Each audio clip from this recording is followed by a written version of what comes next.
Please mute your mics, everybody. I would ask if you're not talking, just mute your mics, please.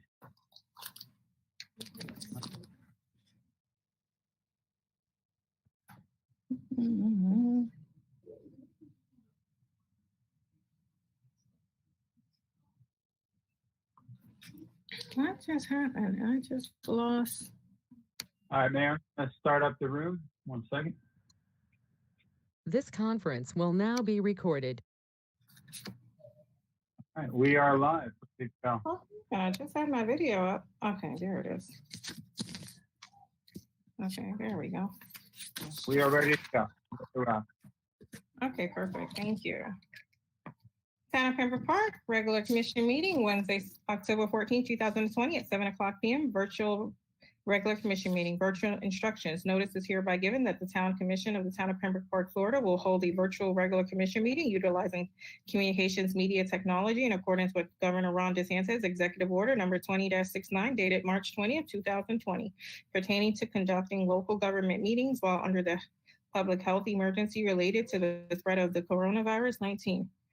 Virtual regular commission meeting Wednesday, October 14, 2020 from 7 to 10 p.m. You can dial in using your telephone. The toll-free number is 1-877-309-2073. That's 1-877-309-2073. The toll number is 1-646-749-3129. That's 646-749-3129. The access code is 676-358-085. 2 hours prior to the meeting, you can submit a text or voicemail at 954-707-9820. Any member of the public wishing to comment publicly on any matter, including on items on the agenda, may submit their comments by email to townclerk@tppflorida.gov. That's TOWNCLERK@tppfl.gov. All comments submitted by email that are read orally or are 3 minutes or less shall be read into the record. All comments submitted by email shall be made a part of the record. If any member of the public requires additional information about this town commission meeting or has any questions about how to submit a public comment, please contact Town of Pembroke Park at 3150 Southwest 52nd Avenue, Pembroke Park, Florida, 33023, 954-966-4600, extension 235. With that being said, we will, who has the flag? We will pledge of allegiance. You ready?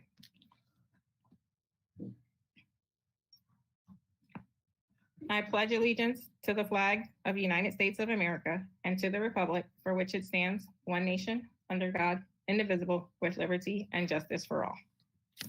Roll call, please. Commissioner Cohen, Here. Commissioner DeVille, Here. Clerk Commissioner Jacobs, Here. Vice Mayor Clark, Vice Mayor Clark,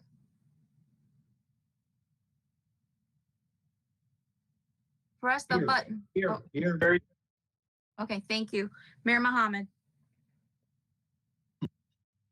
I am here. we have a quorum.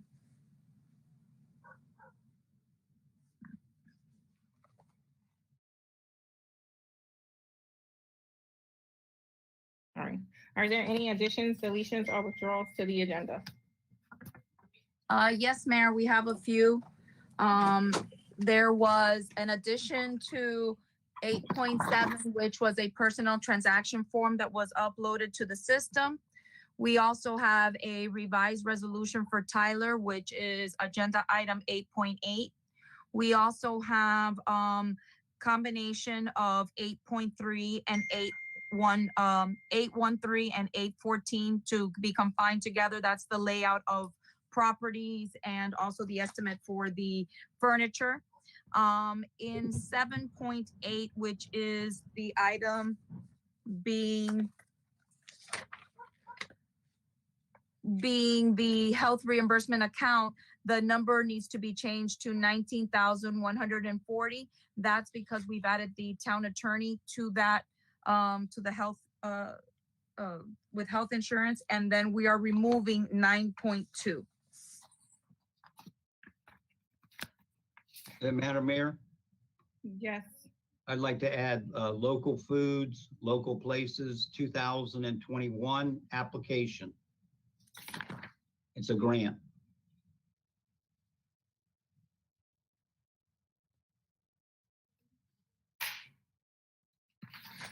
Okay. All right, hold on 1 second. That was a lot. We just went over.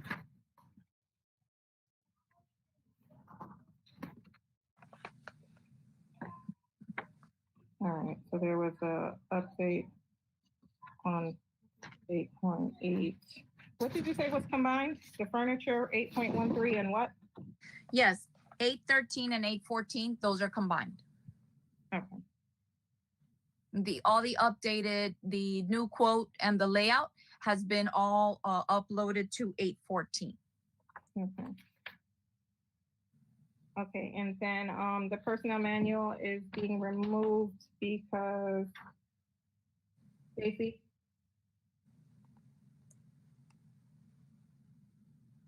Stacy?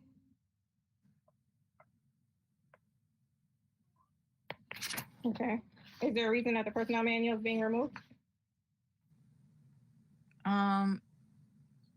As far as I know, it's being removed because I believe there's I'm still sorry. some other things to go over, if I'm not mistaken.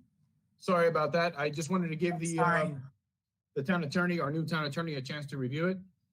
And Gloria had also had mentioned some items that she wanted addressed in there. And that's the Okay. reason. Did you get my 14-page memo I regarding the did. person? I got it today. Okay, so if you could, I would like that information also just incorporated into the personnel manual. That's fine. We'll you know, I wanted, we can speak more about it, but yeah, we saw it and we'll incorporate it. Okay. And then there were some things that I definitely think the commission needs to be aware of from what was inputted into the personnel manual. Because this is a different personnel manual than the original personnel manual that OL did. And there were some serious financial implications. Hold on.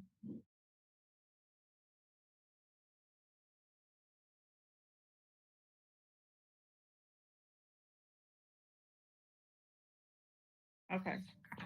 So, yeah, so I definitely like that distributed to the commission. Sure. All right. Also with that being said, then I'm also gonna ask that, where is it?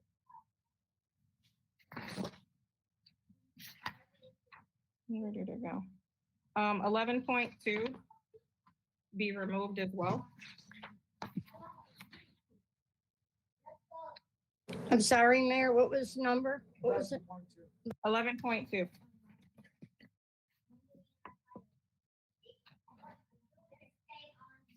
$10.1 and 11.2.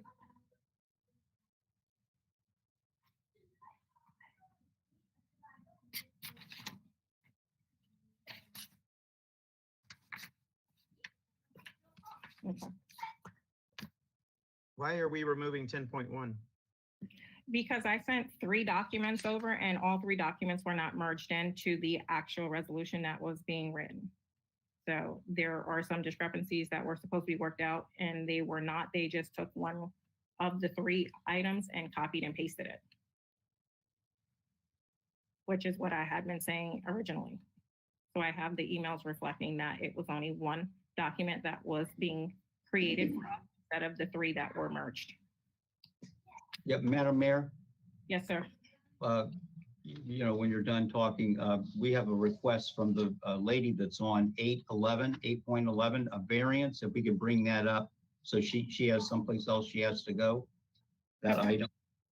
Very good, thank Okay, thank you. So I will entertain a motion to adopt the amended agenda. you. Motion to adopt. I make that motion to adopt it. Okay. Is there a second? Second. Roll call. Commissioner Cohen, Yes. Commissioner DeVille, Yes. Clerk Commissioner Jacobs, No. Vice Mayor Clark, Yes. Mayor Mohammed, Yes. motion passes. Okay. I'm gonna go to public comments first. Are there any public comments? Yes, Madam Mayor, there are a few public comments here, and I'll let them come to the screen. Introduce themselves.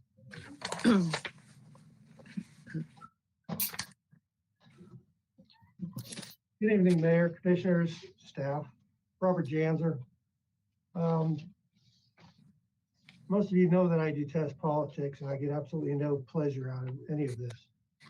But several packets were dropped off at my office and they contain information regarding a commissioner. And generally, when I see political information, I usually discount it. But this packet contains information that's all public records, court cases, hearings, findings of facts, documents, and it's about Commissioner Jacobs. So I'm going to be turning this into the town clerk. It's all listed with websites, links, addresses, everything's in here. And the information is so disturbing to me that I just thought I had to bring it forward because I did look and research some of the things that are listed here. So being that Commissioner Jacobs is not only a police commissioner, he's a clerk commissioner, these findings of facts in here, not only about his police termination and decertification would apply, but also a series of ongoing financial problems being a clerk commissioner with the town. So I'm going to turn these over to the town clerk, and I hope that you will review them. And it's based on this information. It's my opinion that Commissioner Jacobs should have absolutely no reason to be a police commissioner or a town commissioner, clerk commissioner, or mayor, or anything else from my opinion. So I'm going to turn these over, and then you'll have to make your own decisions. So that about covers what I have. I'm going to turn it over to the clerk commissioner. Thank you. The town clerk.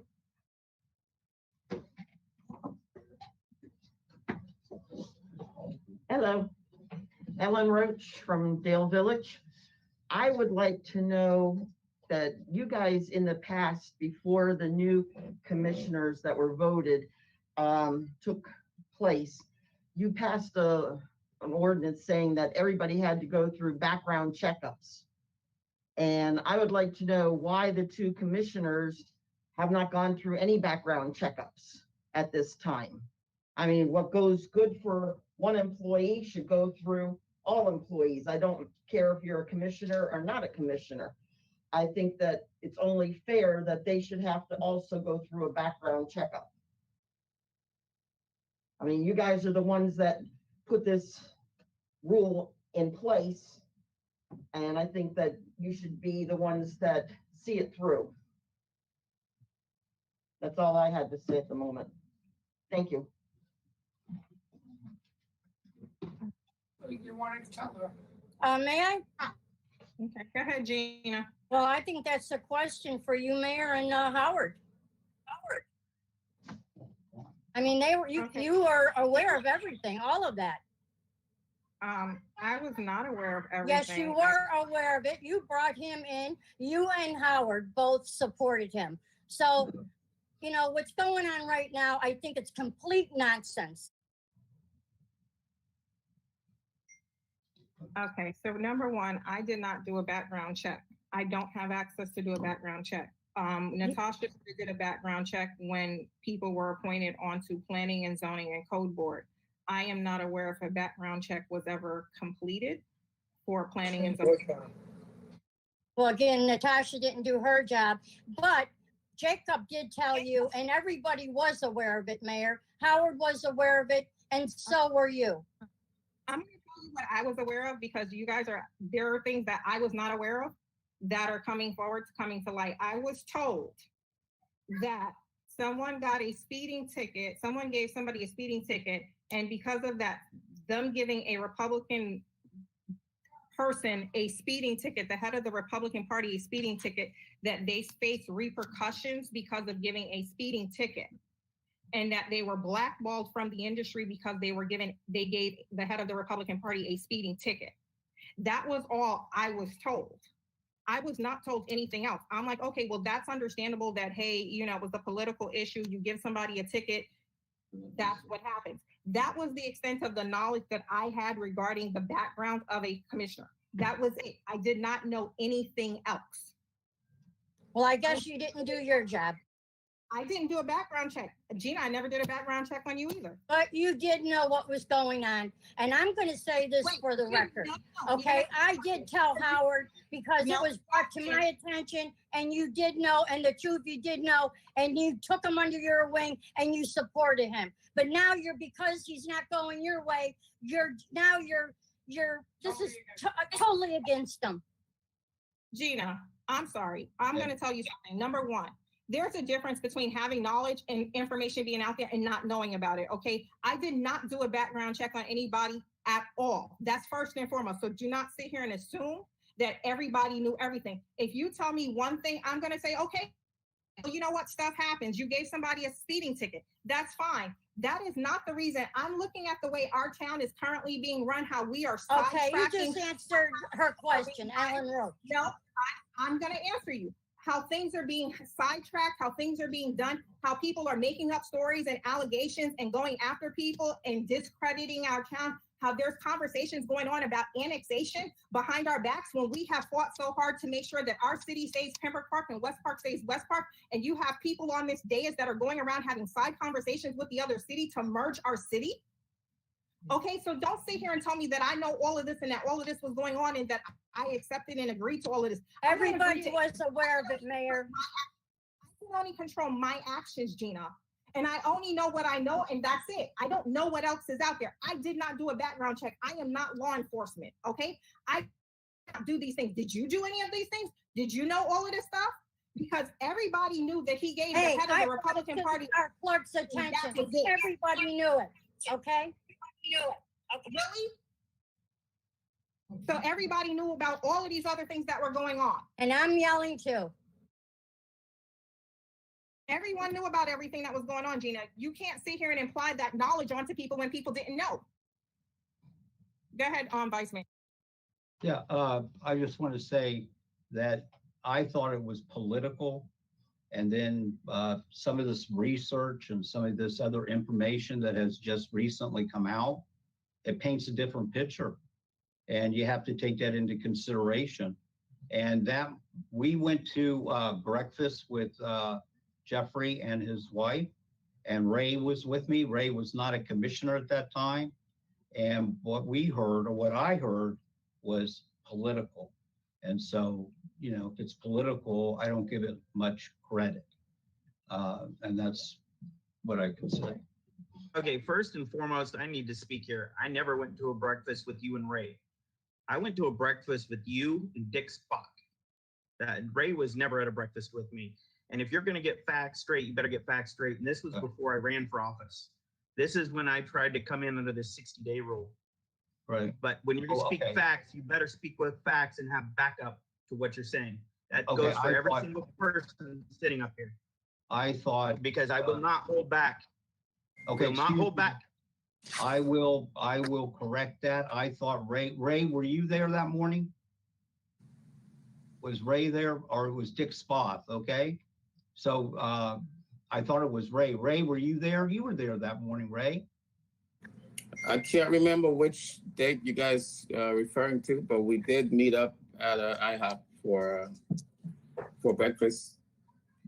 Yeah, But okay, so there you go, Clerk Commissioner. He was there, all right, in Dick Spoth. All right, before we were all elected. no, there was no Dick Spout. It was me, Howard, and Jacob. Okay, so there was, okay, I got it. Yep. Okay. Do we have any more public comment? Yes, I see Ellen raising her hand. I saw her fingers moving. Okay. Well, I'm not sure if that was comment or the fingers were moving, but unmute her so we can hear her. Who needs to be unmuted? I want, Mayor, who needs to be unmuted?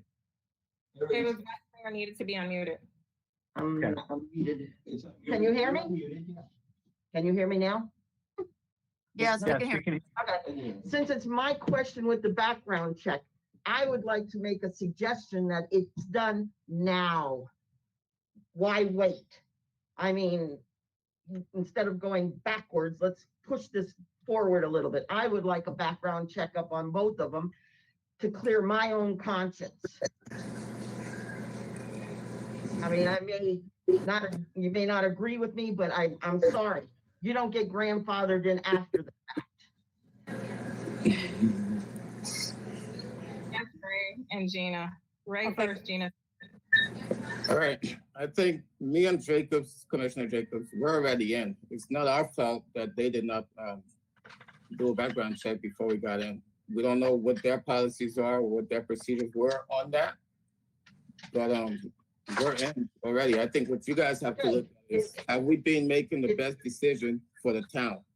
That's all that matters right now, not our past. I mean, you could do a background check on me, I don't care. But what I'm saying is, we're trying to move the town forward, and that's what you guys have to look at, our performance. Are we making the best decisions for the town? And I think we are. I understand what you're trying to tell me, but it still needs to be done because it wasn't done at the beginning the way it should have been. Let's not make mistakes. We need to correct the ones that we've already made. And that was one of the mistakes that we made, was not running a background check. And I think we need to start now and run it to clear all of our consciences who are you're representing us. I can't support somebody when I hear different things about them and have a clear conscience and go to all of my friends and neighbors and say, hey, Pembroke Parks commissioners are really there for us and everything, when I don't feel that way. Thank you. Thank you, Owen. Go ahead, Gina. okay, it's my husband. Go ahead for the record. It's Randy Cohen, Sheriff. Listen, you know, the way I look at it, it's a moot point. Because first of all, if you check into it and you look at everything, he was exonerated for that anyway, and that was a long time ago. So I don't see why all of a sudden it's all coming to the head, you know, all of a sudden. Why is that? That's what I'm curious about. Why isn't nothing else came out? Nobody was against him, and all of a sudden everybody's against him now, and everybody wants background checks and everything else. He's not under investigation. He's not in trouble, unlike other people in this town.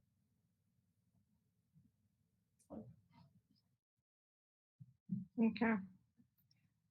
Go ahead, Commissioner Jacobs. We were elected, we were not hired, which means background checks, drug testing doesn't happen. Look into your congressman and every elected official out there. Find out how many actually have background checks and drug tests done, because they don't. Congress doesn't, your Senate doesn't, your governor doesn't, your commission doesn't. We're elected, we're not employees. Yes, you are. Okay, with that being said, there's certain positions that you are held to a different position of trust. Okay, especially positions like where you're responsible for the records of the town. So yes, you would have to, those are things that would need to be mindful of, especially since we are appointing people to different positions as a commission form of government. I have something else to say too. Do you get paid? A paid position? You get paid. Then you are a paid employee one way or the other. And I'm sorry, we do have a right to know what's going on with our commissioners, if they should hold a position or not. You are a paid employee. I believe, what do you get, 42,000 something a year? I mean, come on. An elected, not an employee, there's a difference. No, do you get paid? You may be elected, but you are still an employee. Does your because local you congressman a get paid? paycheck? or congresswoman for that matter. Does any elected official get paid? Yes, there is some form of compensation for every elected position out there. Yeah, and they should all be. I'm not gonna argue with you including over it. It's pointless. Well, I'm sorry, I still think you should be background, all of you. Okay, can the town manager check into this on a legal position? If background checks need to be held accountable for all the commissioners? This is the town attorney speaking. Melissa Anderson, the charter of the town does not require background checks for candidates. The charter says that qualifications to be eligible to hold the office of commissioner or to qualify as a candidate, a person shall be a permanent resident of the town for more than 1 year prior to the date of election, a registered voter of Broward County, Florida, a citizen of the state of Florida and of the United States of America, and shall be over the age of 18 years old. Candidates for nomination to the office of commissioner shall comply with all rules and regulations set out in the charter as to their conduct. Any commissioner who shall cease to possess the qualifications required herein shall forfeit his or her office. And that's it. Okay, Howard. Yeah, okay, so, Madam Mayor, may I ask the attorney a question? Go ahead. So, Melissa, may we go forward with bringing forward a ordinance or resolution and then change the rules now at the request of the residents? Is that okay? Would that be legal? Well, you can't change the charter by an ordinance. Okay. So this would have to go in front of the Charter Review Committee. If you want to change the charter, it would have to be in front of the Charter Review Committee, correct? Yeah, because this would, in other words, what we're saying, Can't go backwards on people who are already in an elected position. Yeah, I don't think I think we got past that one. I think it's what do we do going forward? I think that's that issue. And then somebody, I think you have to read and then to see whether, and I guess I could ask Commissioner Jacobs, were you exonerated for everything at that police department? I was never charged with anything, and I have nothing and no comment. I have no, you know everything, the mayor knows everything. I've explained everything to you. I don't have to justify my position before. Never knew I that. believe every commissioner should have their picture up here during the meeting so everyone can see their faces and what's going on during the meeting. That's not my question. Were you exonerated from all the cases at the police department? And I just told you I had no criminal charges placed against me. I was cleared of wrongdoing. okay, were you decertified? I'm Were not you going to have this decertified from conversation with you. Not having this conversation with you, Howard, is irrelevant. It has nothing to do with my position here with the town. That's what they're asking. And yes, you can see that Ray, myself, and Jeffrey did go to breakfast. I was explained that it was political, and you know, big difference between political and what you can read now. But you want to ask that question? Any questions on that? No. It's very interesting how both your opinions have changed when everything's been coming to light recently. Both you, mayor, and vice mayor. I was not aware that you were decertified for theft and fraud. So therefore, as a clerk commissioner, you are responsible for the records for the town and all of the records that we had for the past 60-some years. You are also responsible for taking money from our businesses as well as other things that are listed in the charter.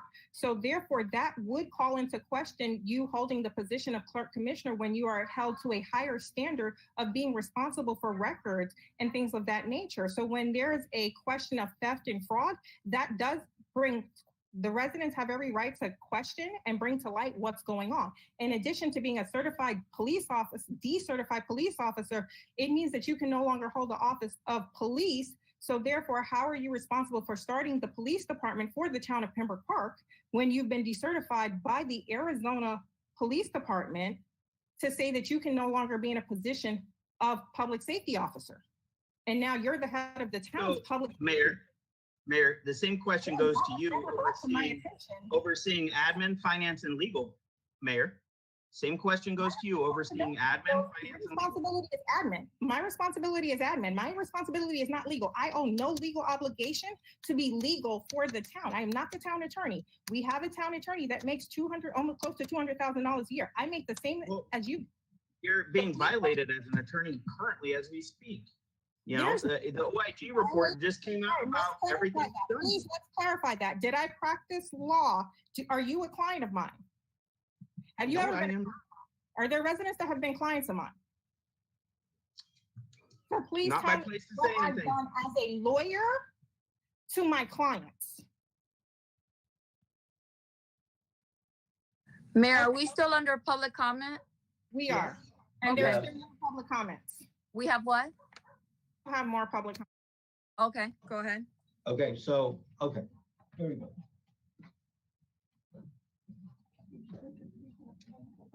Lillian Page, Town of Pembroke Park, to the mayor and members on the dais. I would like to make a comment in regard to the week that George Floyd was murdered.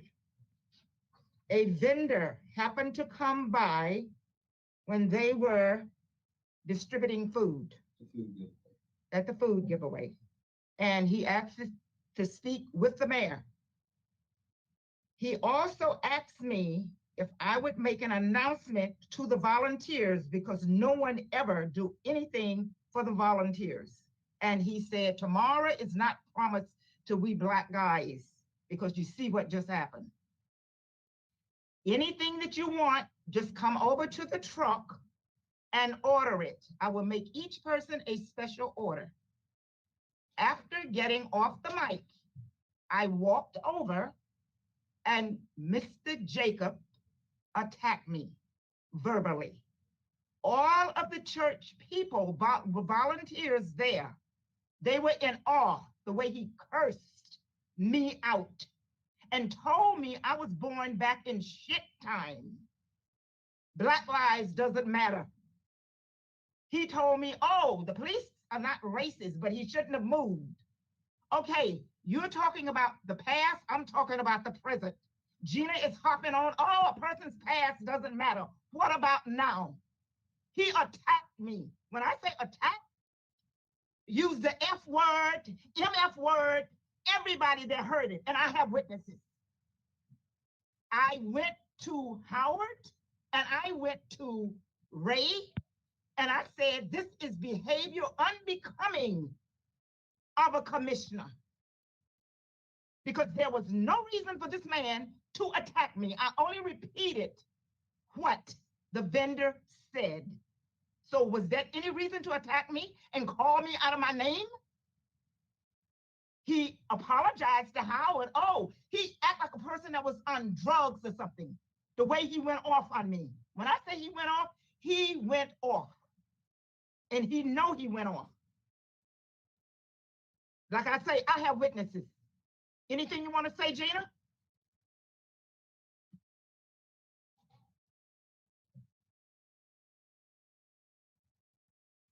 To say here, actually. So your facts are not straight about all of this. That vendor had been coming and asking for several weeks to come and serve everyone, the volunteers, to take care of the volunteers. It had nothing to do with the shooting of an individual in some other state.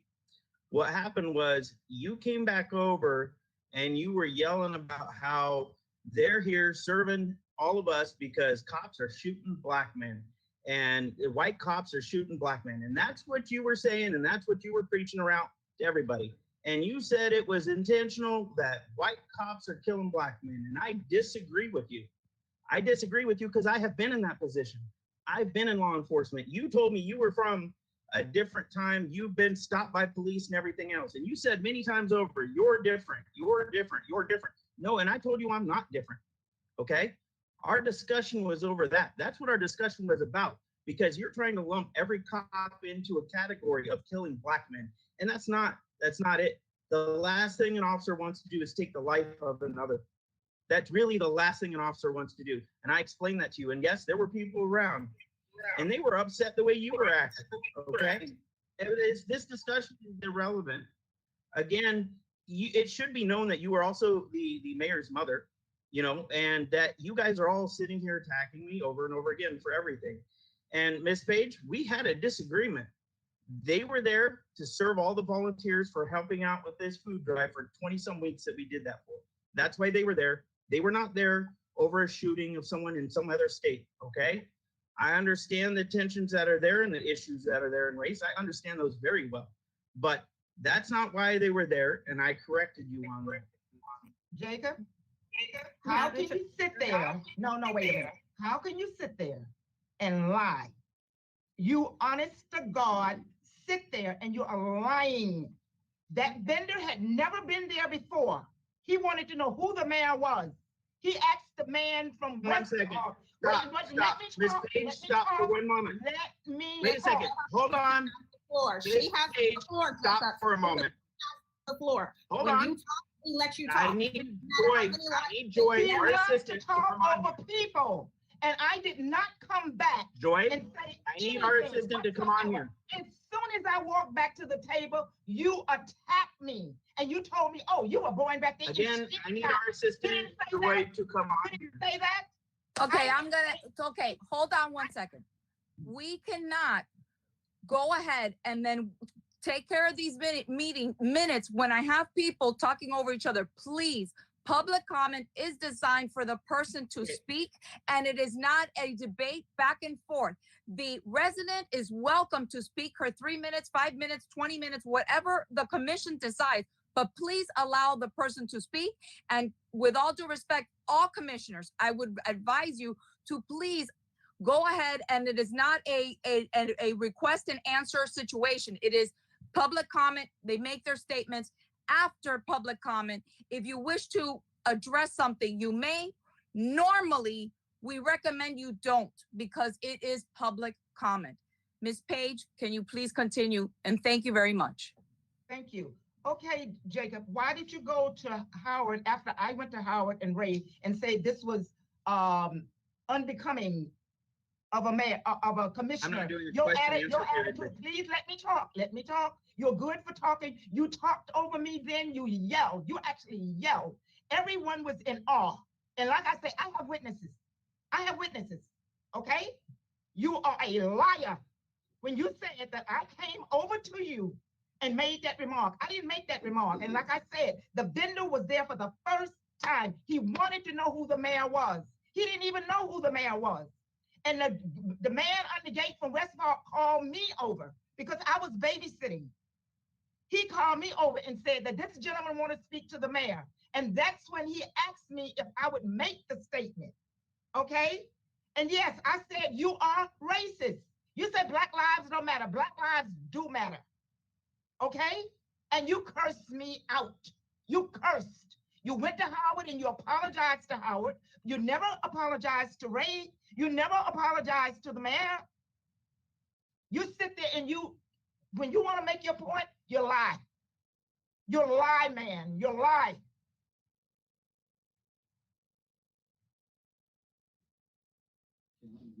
Go ahead, Gina. What does this have to do with Ellen Roach's question about the background check? Mayor, This is like a personal attack. This is not about. I just want you to know Mayor, that we have a racist commissioner. We have a racist commissioner that do not need to be a commissioner. That's what it is. That's what it's all about. Are we done with public comment? Mayor, we need to get. You're Continue finished, Ms. moving Page? forward. Okay. Do we have another one? Do we have another public comment?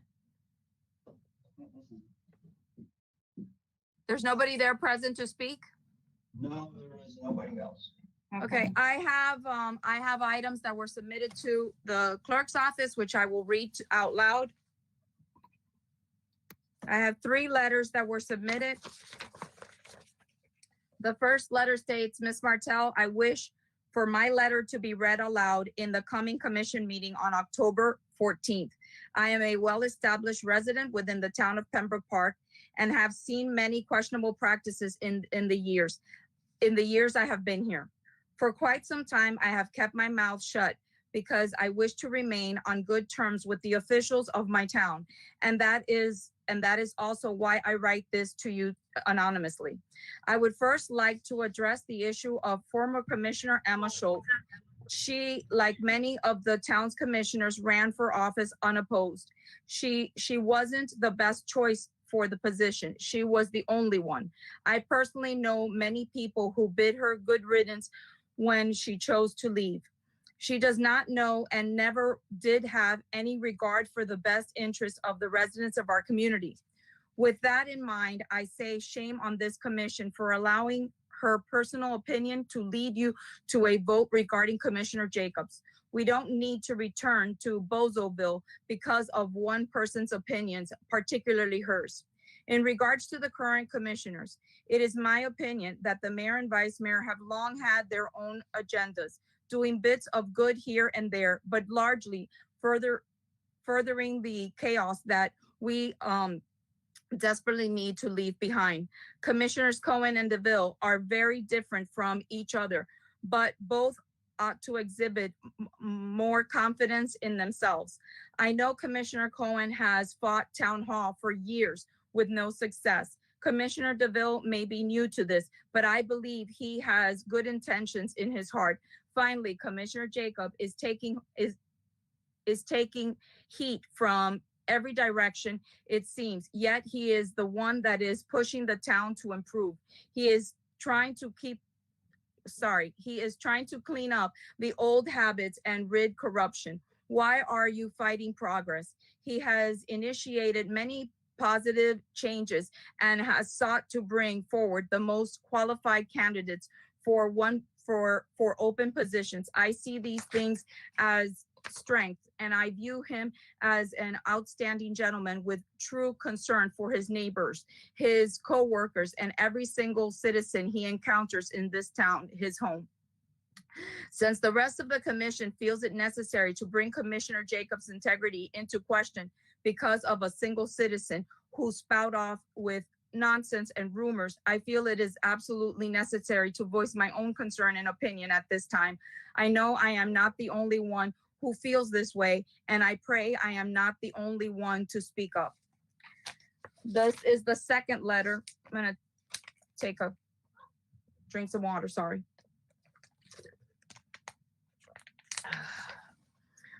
To whom it may concern, I, William Garcia, am a resident of the town of Pembroke Park. I am witness that Clerk Commissioner Jacob has been a great example as clerk commissioner. Not only has he made productive changes within the town, he has been volunteering in the food giveaway since the COVID-19 pandemic began, along with the mayor, vice mayor, and commissioners. In addition, he has assisted me in my recycling home-based business in Pembroke Park by inviting me to service the town free of charge by collecting the cardboard boxes from the food giveaway. Because of Clerk Commissioner Jacobs, I have been able to get involved with the Pembroke Park community and aid my business at the same time. Clerk Commissioner Jacob cares a lot about Pembroke Park business owners and residents. Therefore, it is my petition that Clerk Commissioner remains in his position, because he will make the necessary changes in the town of Pembroke Park to thrive. The next letter is 4 pages long, so I do ask for your patience. The next letter states, to the town of Pembroke Park Commissioners, Associate, business owners, and residents. I hope this letter finds everyone doing well. I would first like to apologize for not being able to be there in person, but I am currently out of town, out the state district for business. In my absence, I have been reviewing the town meetings, and while I wish I could express my surprise to the matters of late, I am not surprised at all. the town of Pembroke Park, its associates, residents, and its businesses for far too long have been the unheard victims of the mismanagement led by Mayor Mohammed and Vice Mayor Clark.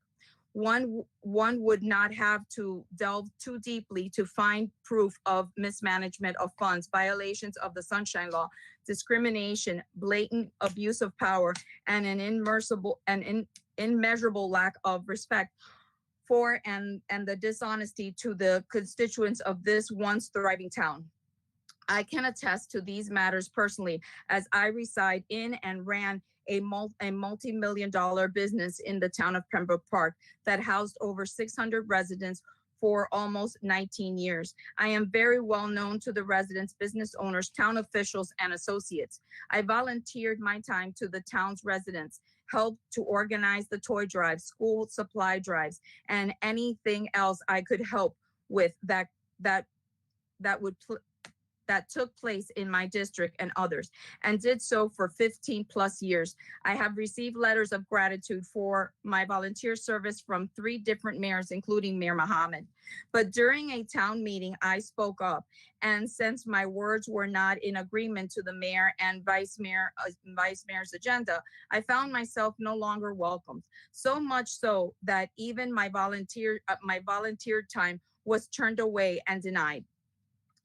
It was at that very meeting when chaos broke out that Mayor Mohammed referred to the town members that took the time to attend the meeting as these mother effers to me personally, and did so for the simple fact that people were standing up and speaking out about the injustices in the town.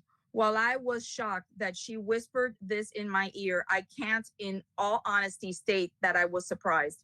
This is a commissioner/mayor who targets anyone and everyone that dare disagree with her or call her out on anything. A mayor who moved to have her own family member placed in her district's commission seat, another backdoor appointment, while she ran for a state house position to ensure her return to the seat should she lose. But seeing how she never stepped down as required prior to running, she retained the seat. The same mayor who has threatened the careers of BSO officers for issuing tickets to those close to her and for not complying when she asked an officer to babysit her child at a town event. Vice Mayor Clark is no better. In fact, he may be worse. Howard Clark parades around the town as if he owns it. He lies to the residents and business owners to suit his own agenda and spreads lies about a phantom annexation to gain supporters in his never-ending quest to destroy the town of Pembroke Park. I encourage everyone listening to research the so-called annexation of Pembroke Park. I promise you it does not exist. Vice Mayor Clark will describe matters of annexation in Tallahassee as chatter.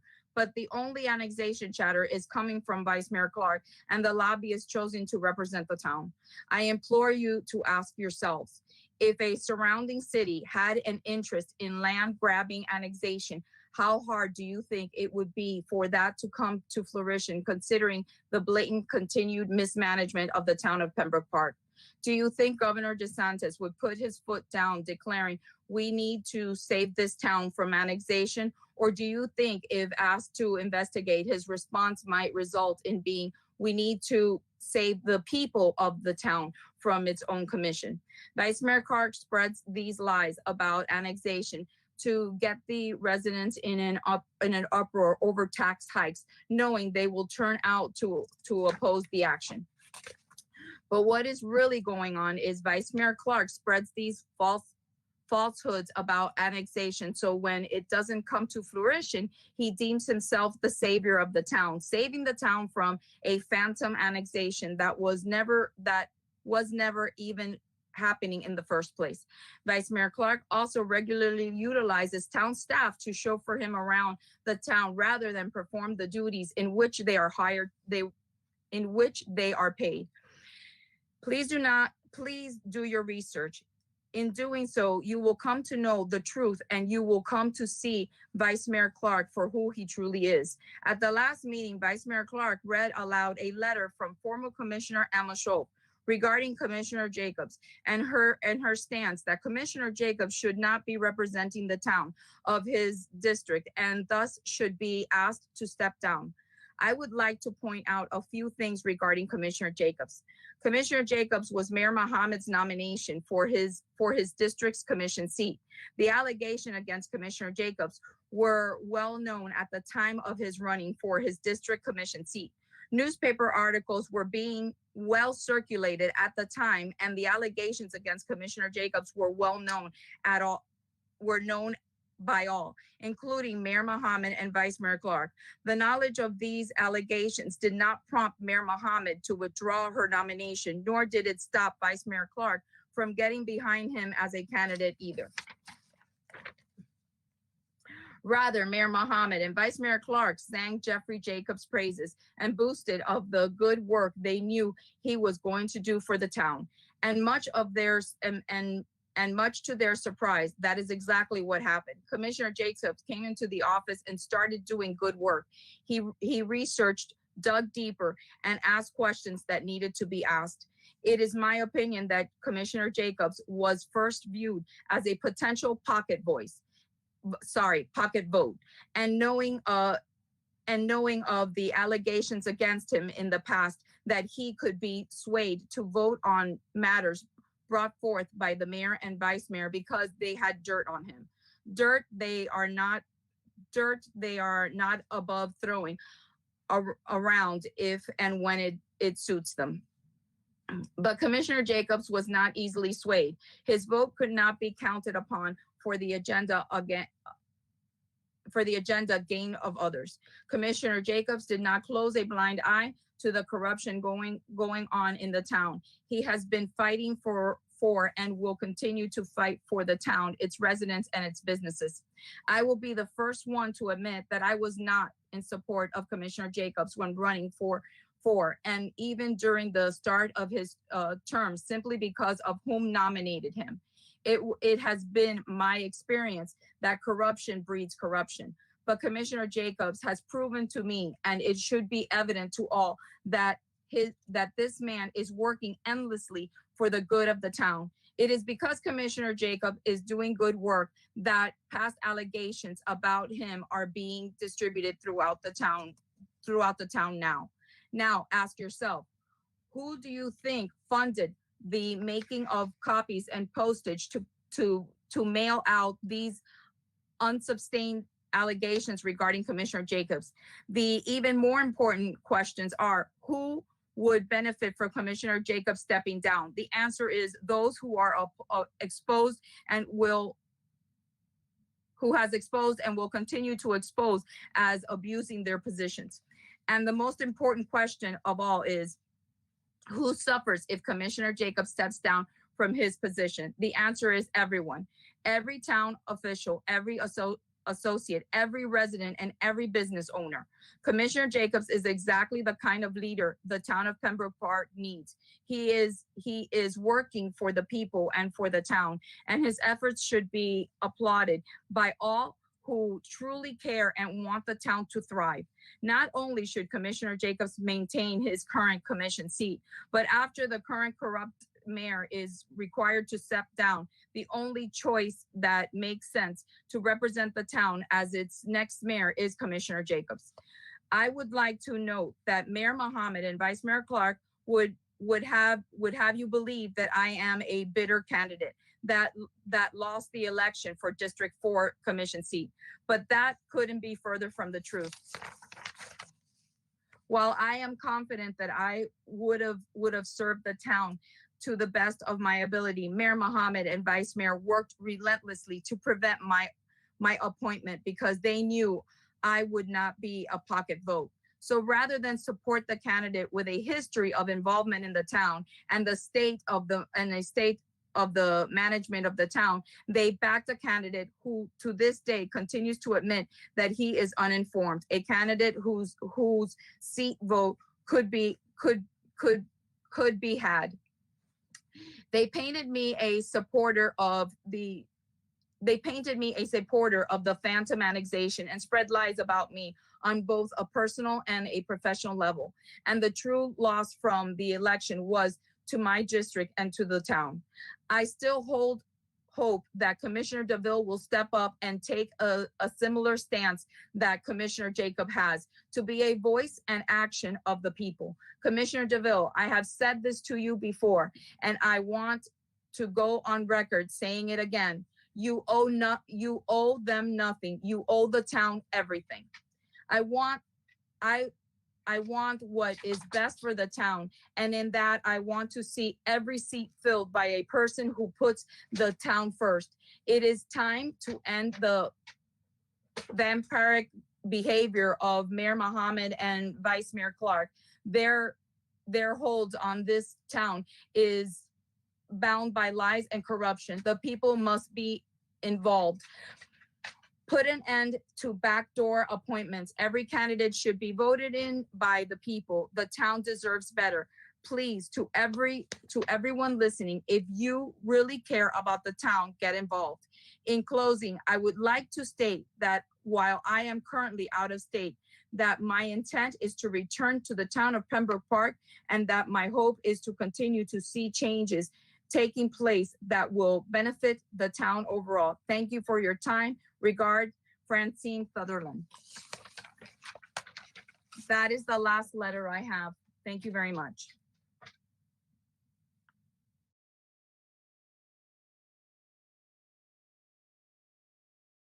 Okay, thank you. Are there any other comments? I see Howard's mouth moving, but I can't hear him. Excuse me, Mary, do you want me to just unmute everybody with all the phone calls? Or is that Sure. the comments you want? Yeah, Okay. just in case, I don't know, because there are some calls on here that I don't know the numbers. Yeah, I don't. I just want to make sure. Did you want to read those? Caller one, They're unmuted. well, caller one turned green. Now, caller one is me. It's just, Oh, okay. that's me. 3, 4, 5, and 6, and 7, 9. Okay. Okay, is there any other comments? Yeah, Madam Mayor, I think, first of all, when you raised that question to Jacobs, he still has not answered it. Has he been decertified as a public safety officer of Arizona? So, you know, we need to, Bob Janzer brought these documents into, and that's what is up here also. And so I would like to have the answer to that. So how does the town attorney think we can get that answer? I think that, Vice Mayor, first of all, I think we're still on public comment, so Yeah. Okay. clerk, correct me if I'm wrong, but we should be taking comment from the public, is that correct? Yeah. Yes, ma'am. Okay, so is there any comment from the public, not the commission? Yes. He's asking if there's any.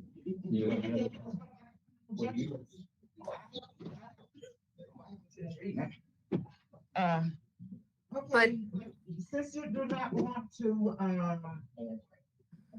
go back to the past, what about the present of these, judgments here from the First National Bank of Omaha?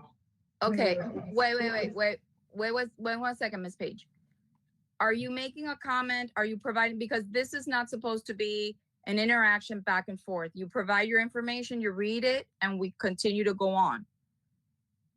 Well, I was just given this information and I just read it. Okay, I understand. I just want to make sure that, you know, this is not supposed to be an exchange between the residents and the commission. The commission are there to listen, not to go ahead and interact back and forth. Okay, well, when I say this, then I won't say anything else. There are judgments right now against Mr. Jacobs. There's one here where it's a final judgment from the First National Bank of Omaha. We understand that he's been taking out these credit cards and running them up and not paying them. We have one here in the. I can't hear, I'm sorry. Okay, Gina, can you hear me now? Okay, there are judgments going on at the present time against Mr. Jacobs. At the present time, there is a final judgment from First National Bank of Omaha in the amount of $121,000. That's not what it is. Oh, $12,166.09 with cost of court in the amount of $411.20. It seems as though he applies for these credit cards and run them up and then don't pay them. So you have fraudulent activity going on right now. Right now.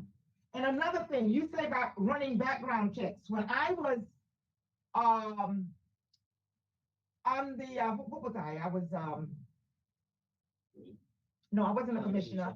When I was on planning and zoning, they ran a background check on me. I didn't even know it. And at the time, the commissioner who died, what was the commissioner that died? John Lyons. John Lyons. He called, and as a matter of fact, they sent a car to my house and brought me up here to town hall to ask me to be on the planning and zoning board, that they had run a background check on me. So you guys, you're all over the place. You need to get yourself together. I'm finished.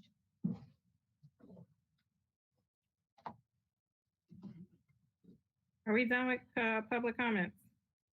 Okay, then we're gonna move on into the actual agenda. We're gonna move to I'm sorry, what was it? 8.11,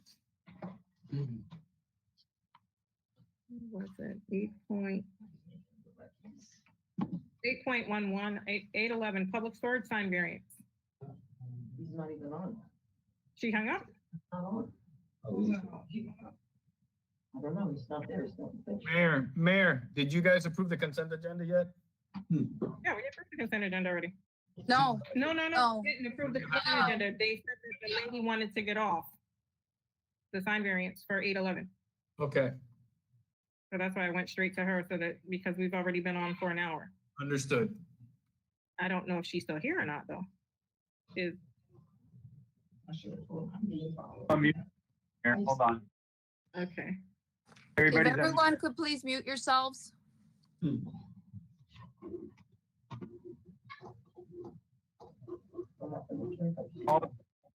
So if they're on, they can speak. Howard, is the lady still on for public storage?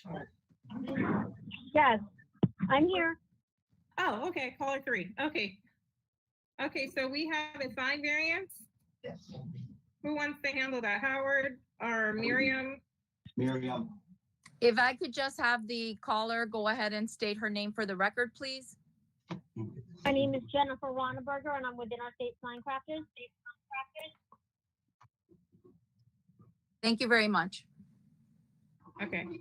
You guys have a sign variance request to change your sign, because clearly nobody's taking it, so, Oh, is there, okay. So, this is, Miriam, can I just interject something? This is the town attorney. There was a hardship component to this variance request that we got provided to us at the last minute. So there is not a resolution attached to this item. I'm not opposed to the commission approving it. And then we can bring the resolution back at the next commission meeting, because I reviewed the request for the variance and the hardship, and it meets the criteria in the code. That obviously is up to the commission in the end to decide, but I just wanted to make you aware there is not an accompanying resolution at this time. Yeah, that's good. okay, so I'll be willing to make that motion, subject to what the town attorney is asking for. you want a motion just to approve the sign variance, with the memo? And then they have to finish up, they have to report and execute the following, what she's requesting. That's what I'm hearing. Melissa? sorry, I can't hear what you said. Everyone's got to put themselves on hold, otherwise, I mean, on mute, otherwise we can't hear you. I was asking, do you want to, today, do you want a motion to approve the sign variance as stated in the memo? For Yes, today? I think that's appropriate, and then we can bring a resolution back at the next commission meeting for you guys to officially approve. So I make a motion that we approve the sign variance with the memo that was put out. And then it's gonna come back with a resolution at the next available meeting. And I'll second. Any further discussion? If not, roll call. Motion made by Vice Mayor Clark, seconded by Commissioner Cohen. Commissioner Cohen, Yes. Commissioner DeVille, Yes. Clerk Commissioner Jacobs. Clerk Commissioner Jacobs. Yes. Vice Mayor Clark, Yes. Mayor Mohammed. Yes. Motion passes. Thank You'll you for have your the time. resolution meeting. Thank you. Is there anyone else that we need to get off the line?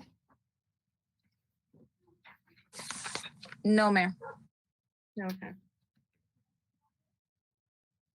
Isn't Michael Koretsky one of the businesses in the city? Yes, but his item is on consent agenda. Okay. Unless it gets pulled. Okay. Is there anything removed from the consent agenda?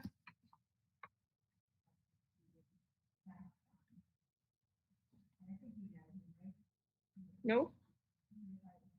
I'm here. It's Then I'll number entertain a motion. 7.2. I'm still looking. Okay, no, you're on consent agenda, so if we approve the consent agenda, you'll be approved in one fell Motion swoop. motion to adopt. I'll second. Any discussion? No, then roll call.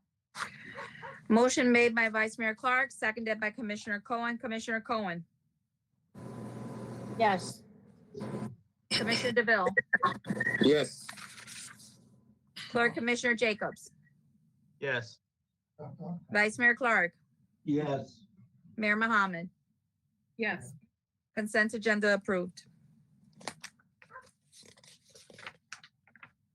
Is there anyone else that we need to get off? Nope, okay. Then we are moving on to item 8.1, removal of Clerk Commissioner Jacobs' duties as Clerk Commissioner, Vice Mayor Clark.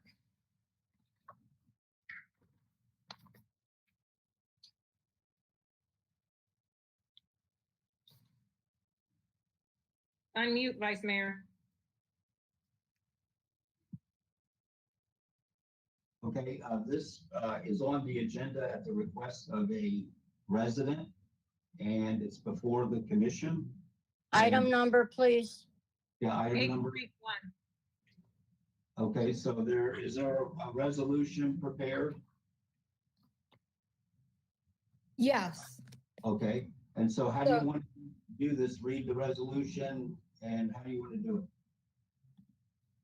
Well, I think I'm just going to read the title to the resolution, because that's what's required. So at this time, resolution number 2020-119, a resolution of the Town Commission of the Town of Pembroke Park, Florida, removing Commissioner Jacobs as Clerk Commissioner and appointing blank, whomever that person may or may not be, as Clerk Commissioner of the Town of Pembroke Park, Florida, superseding conflicting resolutions and providing an effective date. I would, if I may, Madam Mayor, I would like to see Ray DeVille. So if we could read, and that's what I was going to do, say Ray DeVille, if he could, he would take that slot. So does the town attorney have to read that into the record? If she would? Well, I think, okay, I will read it as such. I will read it.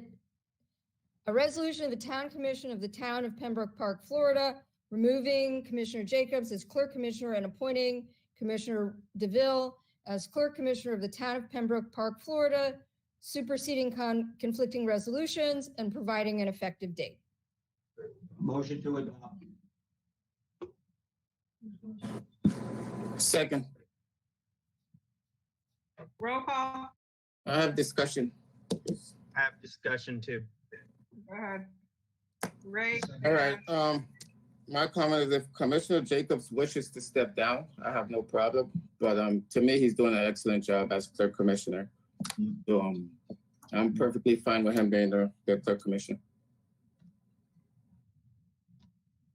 I agree. Howard, my question is directed towards you. That letter you read last week did not ask for a resolution to have me removed. It actually said she didn't believe I should be in this position. Why is it that you brought it forward to remove me? That is the resolution. That's the only way you can do it, from what I understand. So that's, you know, the town attorney drafted it, and that's what's in front of us. So that's the question. Have you had any discussion with any other commissioners about this? No. Have you? Have you? No, I have not. Okay. You just heard me. I said, no, I have not. So let's call the question. It's a simple one. All right, so this is the town attorney again. I would like to interject this time.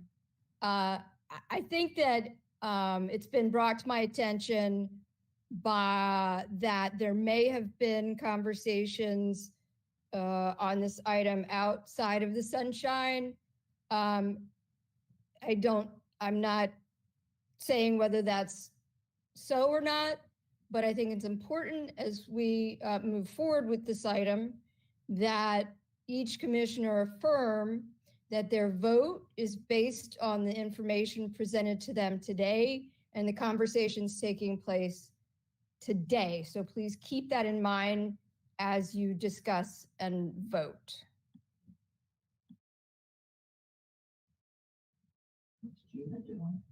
No. Mayor? I think Commissioner Cohen wants to be recognized. Question to the attorney. Who are we talking about sunshine violation? I would rather not discuss hearsay on the record. I'm just going to say that it was brought to my attention that there might be sunshine violation, that this item may have been discussed between commissioners who might be voting on the item, and so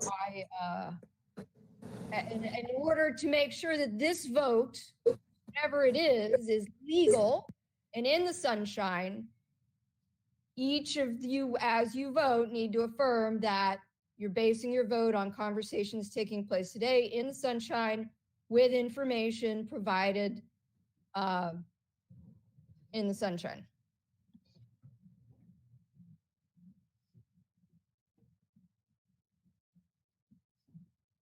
Okay, so can you call the roll, Madam Mayor? Okay. Roll call.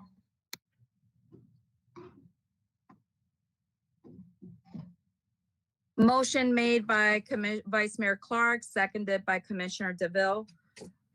Yeah, let me ask. Town attorney, does each commissioner need to make that disclosure when they Yes, vote? I think they each individually vote and affirm that they're voting based on discussions and information provided in the sunshine. Okay, Commissioner Cohen? This is for Jacob, that he be removed from his duty. Is that what we're voting on? Yes, Commissioner. Okay, I'm gonna say no. I think he's doing a fantastic job. So I think he needs to stay as the clerk commissioner. Okay, thank you. Commissioner DeVille, No. Clerk Commissioner Jacobs, No. Vice Mayor Clark, Let me ask a question. Doesn't Jacobs have to abstain from the vote? Yeah, it's regarding him personally. It does not, he does not get any financial remuneration from this. It's an honorary position. So I don't think it's necessary. If he wants to abstain to avoid an appearance of conflict, that is under 286, he can do that. But I don't think there's any conflict pursuant to the Florida statutes. And then didn't you want us to repeat some statement that we're doing this in the sunshine based on the information that we have today? Didn't you Yes, want us- Mayor. Yes, Vice Mayor, that is correct. So shouldn't they also say that they're doing it based on today's information that's in the sunshine and voting in the sunshine? Howard, I'm sorry, but Howard, you need to talk into the mic. I'm having a hard time hearing you. Okay. So shouldn't each commissioner have to say that? I thought that's what the town attorney requested, so you make it all in the sunshine. Yeah, I think we could just go back and I will ask Commissioner Cohen, Commissioner Jacobs, and Commissioner DeVille to both, all three of them to affirm that this vote is based on information and conversations that have taken place today and right now in the sunshine in this commission meeting. Okay, so is that what you're gonna do? I also say Well, yes, I'm it's based on asking today. that now, and clerk, can you ask each of the commissioners to affirm that who already voted, please? Commissioner Cohen, will you affirm that today you're making this vote based on information provided on the dais on sunshine? Meaning what? Because I didn't break a sunshine. There's no sunshine violation made on my part. So I don't know. So what do I say? No? No, you're saying that yes, that you're making this, you're voting Okay, based yes. on that. Okay, your vote is no. I understand. My your vote is no. Correct, that's Okay. your vote, but you're affirming, you affirm that you have not basically violated charter, violated Okay, sunshine. All right, thank you. Okay. All right. Commissioner DeVille, are you voting today based on the information provided to you and on the dais? Yes, I am. Okay, and your vote is no? Yes, my vote is no. Okay. Clerk Commissioner Jacobs, are you voting on the dais based on the information you have been provided today? Yes. And my your vote is no. okay. Vice Mayor Clark, you're voting based on the information that was provided today on the dais? Yes, and I vote, yes. as my Okay. vote. Mayor Mohammed, you're voting on the information that was provided today on the dais? And your vote is? I can't hear you, Mayor. I'm sorry, you're muted. Sorry about that. Okay, so as to the affirmation, yes, I'm voting on the information provided today. Okay, and your vote is? Information that I researched myself. And your vote is? My vote is yes. Okay, motion dies 3-2. Okay, so- 8.2. Okay, another is a resolution. We've already done one. And the town attorney to read the resolution. Howard, I'm having a problem hearing you. You're Okay. talking away. If the town attorney would read the resolution. All right, here we go. Resolution number 2020-120. Vice Mayor Clark, before I read the title, are you also wanting to suggest that Commissioner DeVille would be appointed in this role? No, leave it blank for now. Okay. Resolution number 2020-120, a resolution of the Town Commission of the Town of Pembroke Park, Florida, removing Commissioner Jacobs as police liaison and appointing blank as police liaison of the Town of Pembroke Park, Florida, superseding conflicting resolutions and providing an effective date. Motion to adopt.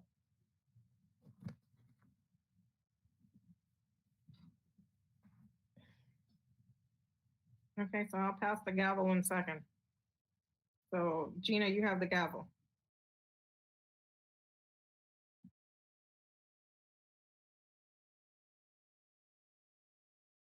Okay, so you second it, Mayor? I second it, so call discussion. Okay, please. roll call.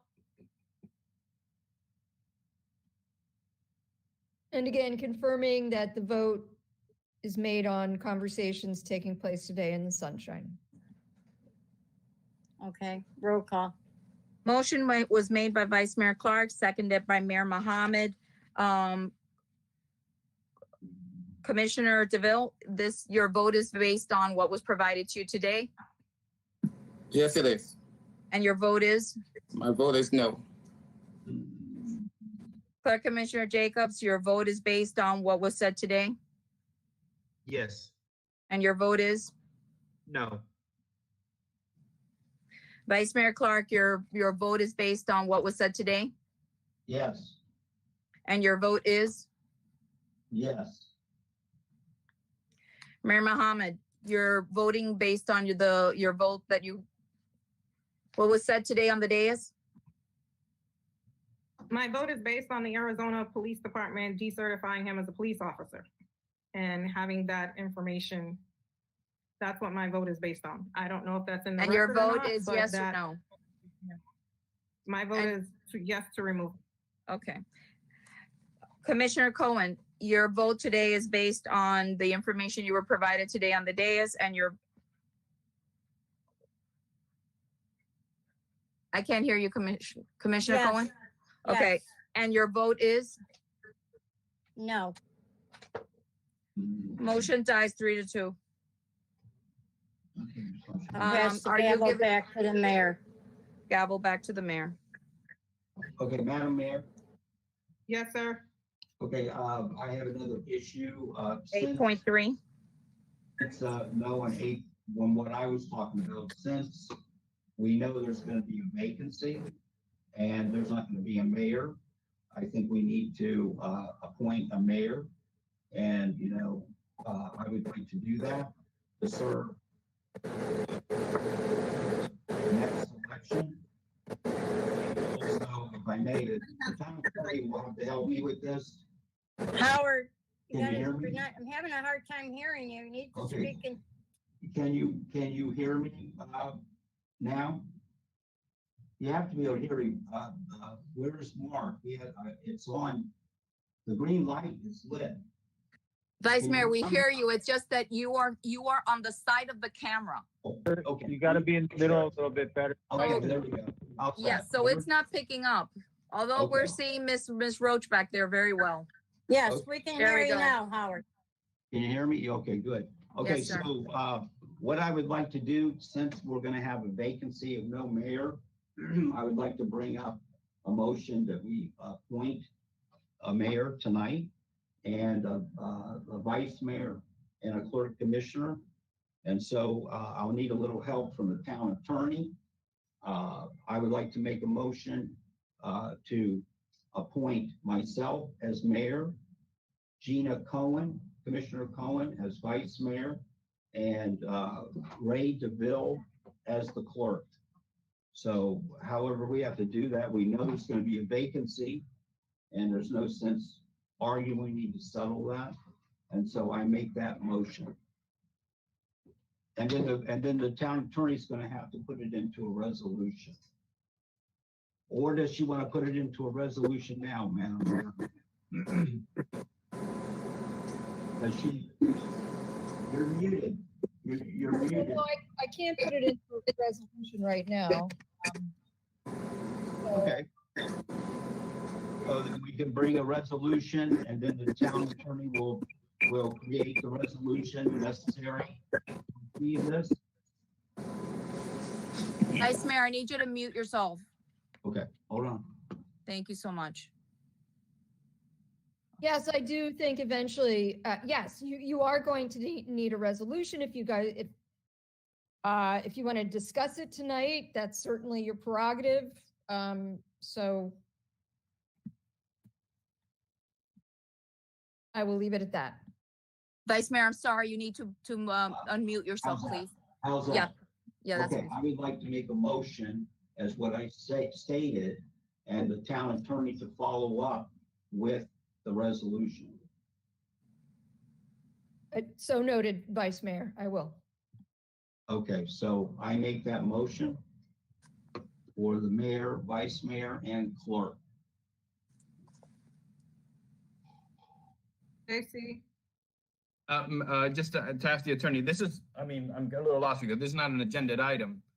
So I don't think it was added on during additions and deletions. So I just needed to get confirmation from the town attorney that it's okay. I think it would have to be added as an item before it can be considered. Now, if the vice mayor wants to just bring it up as a general item of discussion, that's one thing. But if he wants to vote, if there is to be a vote, then it needs to be, and the clerk can confirm this, but it needs to be actually added to the agenda. Just want to follow procedure and make sure it's done correctly. Can I say something? I got my hand up here. I've been trying to get attention. The previous town manager did say we had to wait till after Assure resigns to actually do this and move forward with it. He said that last week when I brought up this other item. So we can discuss it at the workshop and then we can vote on it the following meeting, but not till then. And we need to have discussion over it. That's why it's a workshop item, not a meeting item.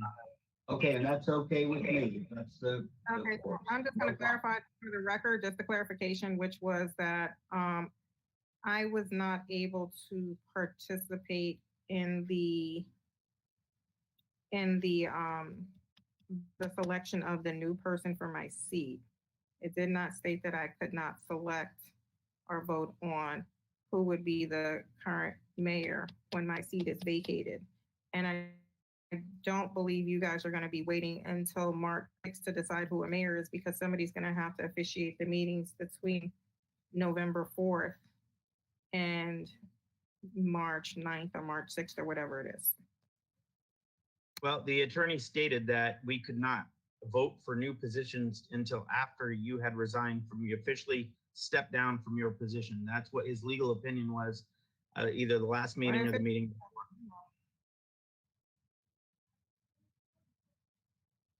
My resignation has been in since March, so I know I cannot participate in. Doesn't take effect till November 3rd. So does the town attorney, Madam Mayor, agree with this? Because she is the town attorney.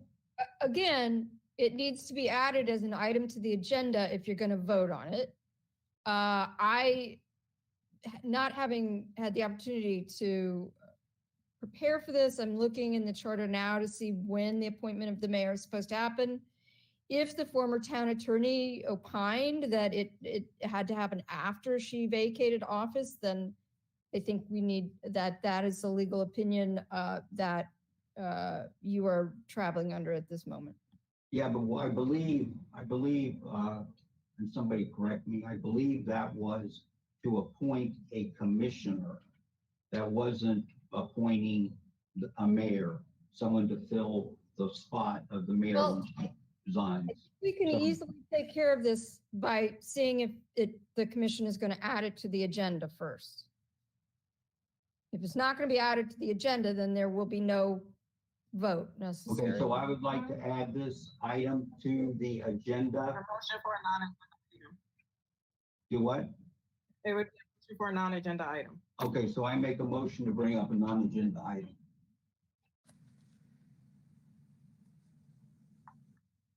Is there a second?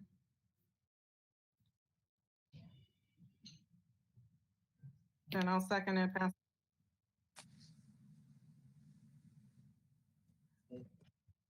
Howard, go ahead.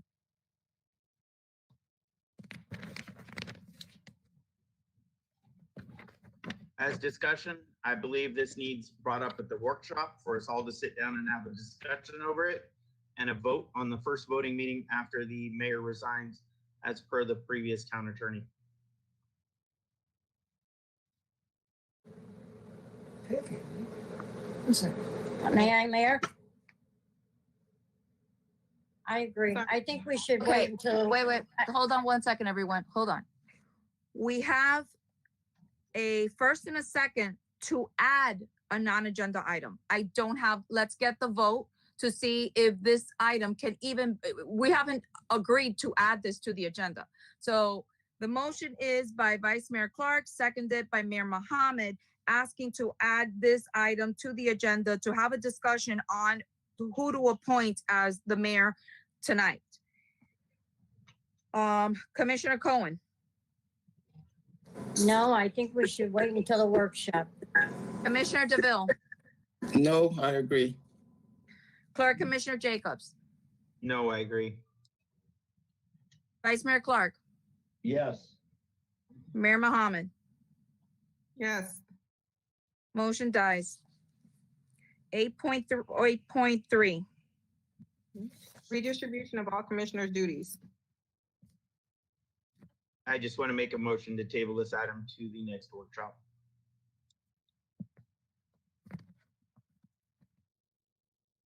Second. Yeah, I second it. Roll call.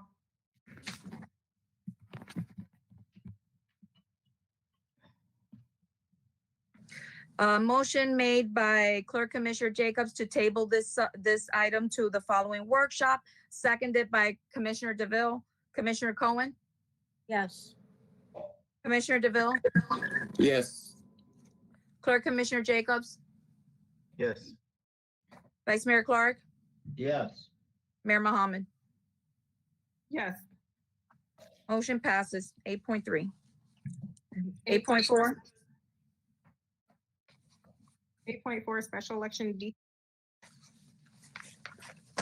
Okay, that's me, Madam Mayor. Okay, so Marlon, if you could explain to the commission what you discovered by sending an email and contacting of the election board. Yes, sir. I went ahead and the last time we had this discussion, I did reach out to the elections department to find out what our options were and if we could have an election before the year is out or close to it. They stated to me that the election that the town could have would be on March 9th, 2021, and that would be a cost of approximately $10,000 to the town. March 9th. Okay, if there's no questions, could you move it on, Madam Mayor? Okay, so was it budgeted? Are you approving an actual special election? Is that what's going on? That's my question. Is it budgeted? Yes, we do have elections budgeted. Okay. I believe, and Harry will correct me if I'm wrong, but it is budgeted. Okay, There so is $10,000 allocated for elections in the budget in the upcoming fiscal year. okay, so I think that we should set that date if it's okay with the commission. Is it legal? Well, yeah, this is a town attorney. So the charter actually reads filling a vacancy. In the case of a vacancy, the remaining commissioners may fill such a vacancy within 60 days by resolution until the next regular general election by vote of a majority of the remaining members of the commission. So that's the first item, or the first thing that usually happens is, and maybe you guys can discuss that at the workshop, whether you're going to consider appointing somebody. You have 60 days from the vacancy. So that would be November 3rd, 60 days from November 3rd. And then the charter goes on to state, in the event the remaining commissioners fail to fill the vacancy by appointment, as aforesaid, upon application of any commissioner, 10 days notice shall be given for the purpose of holding a special election to fill said vacancy for said unexpired term. That is a little vague, but I think I think what it means is that a commissioner can suggest that there's a special election and the town will pursue that, and it will be set as soon as the election office can arrange for it. So that is the charter section in total. So what's your advice, Madam Attorney? What's your advice right now for us? Well, I think the advice is there needs to be some discussion about whether you're going to appoint within 60 days of the November 3rd vacancy. And Okay, if so not, so then let's put this on the workshop, if I may, Madam Mayor. Go ahead. Okay, so all right, so you are moving this to the you're tabling it to the workshop? Is that what I'm understanding? There's a motion to table? Yep, a motion to table, yep, to the workshop. There's a second? There's no second to table? Second. Second it. Roll call. And this is to table it for the workshop, correct? Yes. Correct. Yes. Okay, yes. Motion made by Vice Mayor Clark, seconded by Commissioner DeVille to table the discussion on special election to the workshop at the end of the month. Commissioner Cohen, Yes. Commissioner DeVille, Yes. Clerk Commissioner Jacobs, Yes. Vice Mayor Clark, Yes. Mayor Mohammed. Yes. Item table 8.5. 5, succession plan and salary adjustment for Michelle Grams. Yolanda?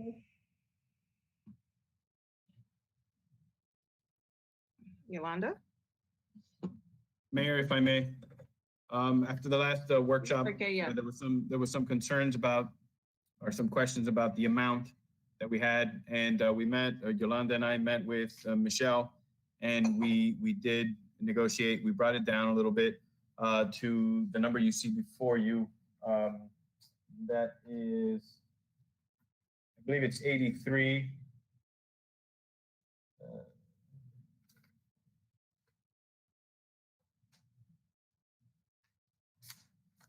My apologies. It would be 83,184.56.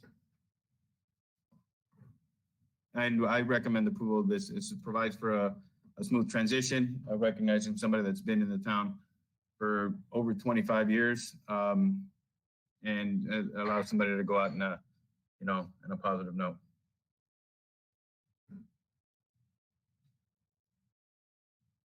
Okay, are there any objections?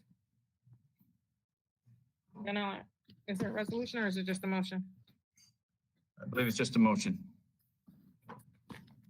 So entertaining motion to increase Michelle Groom's salary from 75,067.20 to 83,184.56, an amount of 11% to cross-train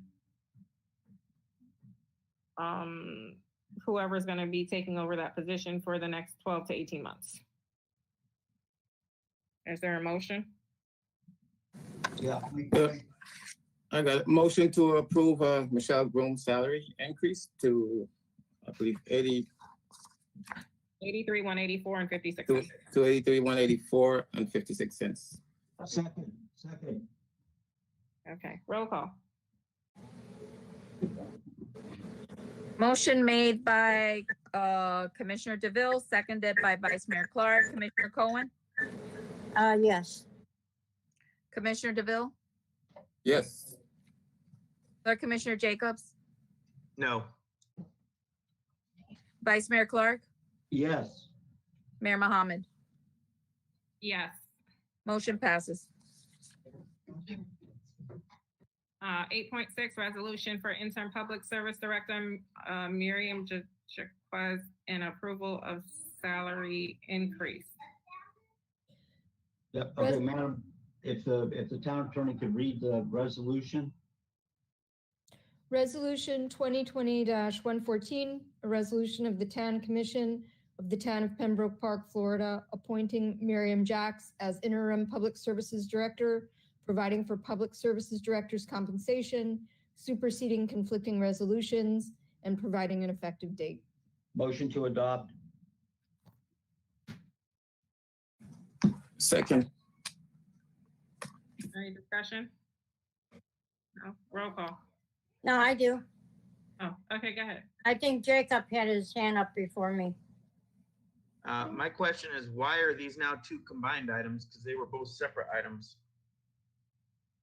The pay was separate from the position, and now they're combined into one.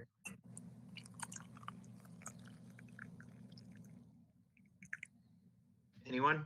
Position, it would come with the increase.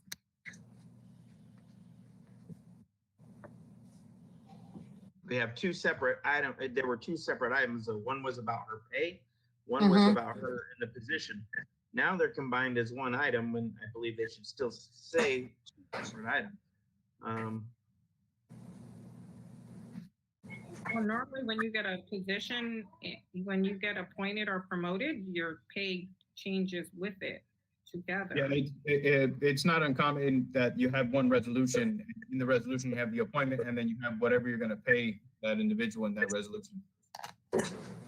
Okay, well, I'm just asking this because we had two separate items. Now they're combined into one item. So last meeting on the workshop, they were two separate items. So It's just, here so they that are it's, as just, one item. it's just so for it to be one resolution.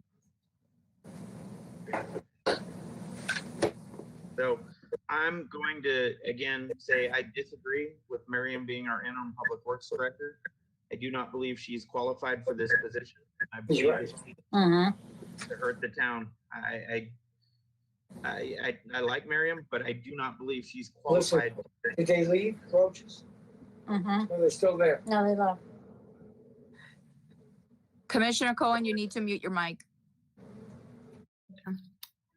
Okay, so that's the discussion. Was there a motion and a second? Yes, I motion to adopt, and I think Ray seconded it. Okay, is there a roll call? I mean, is there any more discussion? No, then roll call. Commissioner Cohen, No. Commissioner DeVille, Yes. Clerk Commissioner Jacobs, No. Vice Mayor Clark, Yes. Mayor Mohammed. Yes. Motion passes 3-2. 8.17, resolution designating Harry as interim finance director and retroactive pay. Yeah, yes, Mayor, as I indicated at the workshop meeting, there was another employee, and I mentioned Harry, that has been acting as the finance director since June of 2019. And well, he just, fair is fair, and he needs to be made the interim, appointed interim finance director with retroactive pay of 10% since that, to that date. Motion to adopt. I'll second. Roll call. Motion made by Vice Mayor Clark, seconded by Commissioner Cohen. Commissioner Cohen, Yes. Commissioner DeVille, Yes. Clerk Commissioner Jacobs, Yes. Vice Mayor Clark, Yes. Mayor Mohammed. No. Motion passes 4-1.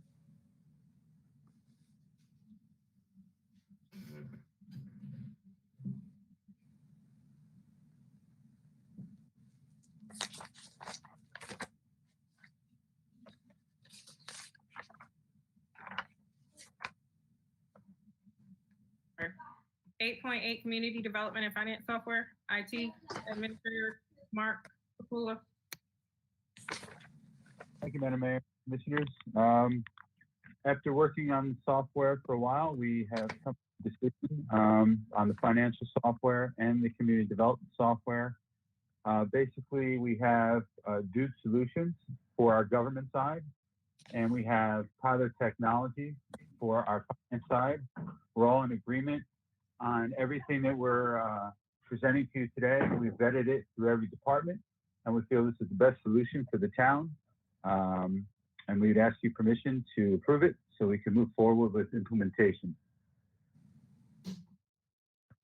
Okay, you're using Tyler for the finance. Are we still looking at the other software for the other divisions, or are we gonna still continue with Inkforce and? No, our plan is within a year, we'll be getting rid of Inkforce and we'll be getting rid of Denali, and we're replacing Denali with Tyler Technologies, and we're replacing Inkforce with Dude Solutions. And our goal is to go live by our fiscal year. We'll have all the components of both software up and running live on October 1st of next year. Like basically a year from now, a little less than. And you're also replacing the software in Michelle's department, correct? Yes, ma'am. Yes. Okay, perfect. All right. Melissa, do you want to read the resolution by title only? Yes. This is the one for Dude Solutions, correct? And Tyler Technologies, yes. Okay, so you want me to read both of them? Yes, ma'am. Okay. Resolution number 2020-121, a resolution of the Town Commission of the Town of Pembroke Park, Florida, authorizing the town to make and enter into an agreement with Dude Solutions, Inc. for the purchase of community development and financial software at a cost of $99,167.40 for the first term, authorizing and directing the mayor to execute and deliver said agreement for and on behalf of the town, superseding conflicting resolutions and providing an effective date. Resolution number 2020-126, a resolution of the Town Commission of the Town of Pembroke Park, Florida, authorizing the town to make and enter into an agreement with Tyler Technologies, Inc. for financial accounting software, authorizing the mayor and appropriate town officials to execute and deliver said agreement for and on behalf of the town, providing for severability, superseding conflicting resolutions, and providing an effective date. Motion to adopt. Second. Roll call. Motion by Vice Mayor Clark, seconded by Commissioner Cohen. Commissioner Cohen, Yes. Commissioner DeVille, Yes. Clerk Commissioner Jacobs, Yes. Vice Mayor Clark, Yes. Mayor Mohammed. Yes. Yay. Motion 5 passes. years. 5 years. We finally got new software. 8.9 Foster and Forster. JC, you want to cover this? It's the same resolution that we do every year for the actuarial for OPEC. Exactly. If anything, Harry has additional, any, information, but it's the same. Melissa? Resolution number 2020-122, a resolution of the Town Commission of the Town of Pembroke Park, Florida, authorizing the town to make and enter into an agreement with Foster and Foster, Inc. for actuarial services at a cost of $3,040 for fiscal year 2020 and $1,850 for fiscal year 2021, authorizing and directing the mayor to execute and deliver said agreement for and on behalf of the town, superseding conflicting resolutions and providing an effective date. Motion to adopt. Second. Motion by Vice Mayor Clark, seconded by Commissioner Cohen. Commissioner Cohen, Yes. Commissioner DeVille, Yes. Clerk Commissioner Jacobs, Yes. Vice Mayor Clark, Yes. Mayor Mohammed. Mayor Mohammed, All right. You're Yes. okay, Sorry. it's okay. 8.10 Waste Management Contract. Yes, that's discussed, as discussed in the workshop. This is just an extension of the contract with Waste Management, and there's a stipulation in there where they're going to contribute $1,500 to town events. Motion to adopt. Second. Roll call. Motion made by Vice Mayor Clark, seconded by Commissioner Cohen. Commissioner Cohen? I need to read the reso title, though. Oh, I'm sorry. Got ahead of myself. Resolution number 2020-118, a resolution of the Town Commission of the Town of Pembroke Park, Florida, authorizing the town to make and enter into the third amendment to exclusive franchise agreement between Town of Pembroke Park and Waste Management, Inc. of Florida for furnishing solid waste collection services, authorizing the mayor and appropriate town officials to execute and deliver said third amendment for and on behalf of the town, superseding conflicting resolutions and providing an effective date. I Motion have to a question adopt. for you, Melissa. What? I have a question. Yep. So in the agreement, so in the memo that Chris wrote, he wrote that he did not agree with the addition to the contract of a 14-month prior notice renewal. And so it's the right on page of, I don't know if you have the printout book or what, but it's on page 250, 520. Is that in the renewal contract with that provision being added in, or is it without it? No, without it. He removed that. He did? Okay, I just want to make sure that we were following legal's advice. Okay, thank you. No problem. Okay. Okay, who was the second? I was. Sorry. Okay, roll call. Motion made by Vice Mayor Clark, seconded by Commissioner Cohen. Commissioner Cohen? Yes. Commissioner DeVille? Commissioner DeVille? I lost Commissioner DeVille. Clerk Commissioner Jacobs? Yes. I'll go back to Commissioner DeVille. Vice Mayor Clark? Yes. Mayor Mohammed? Yes. Commissioner DeVille? 8.12. Commissioner DeVille did not vote on 8.10. I'm sorry, go ahead. Okay, 8.12 F dot condemnation. Okay, Madam Mayor and Commissioners, they are going to condemn some of the property, and in your backup, there should be a general area where they're talking about. Right now, this is in discussion, but we want to make sure that the commission is aware of this, and we can put this on the workshop, if we may, just so everybody knows what they're doing. All right, so I'll entertain a motion to table to the workshop. I'll make that motion. I'll second it that we table it for the workshop. Roll call. Okay, so we have a motion by Vice Mayor Clark, seconded by Commissioner Cohen to table this item until the workshop. Commissioner Cohen? Yes. Commissioner DeVille? Yes. Clerk Commissioner Jacobs? Yes. Vice Mayor Clark? Yes. Mayor Mohammed? Mayor Mohammed?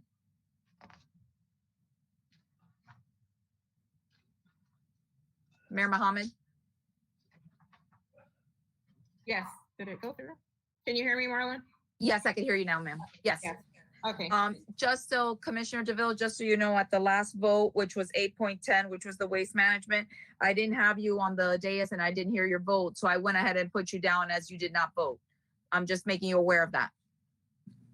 That's fine. Okay, thank you. 8.12. Okay, 8.13, 8.14, furniture for the offices upstairs.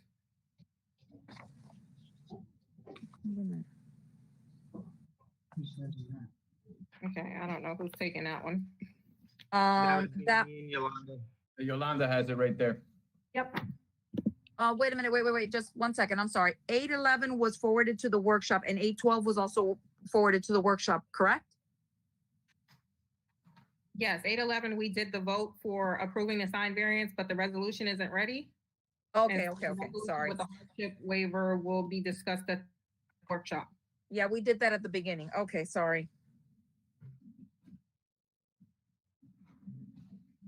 Okay, so we have here the attorney's office. The proposal for the office furniture came out to $3,509.91. Melissa reviewed the layout and she's in agreement with it.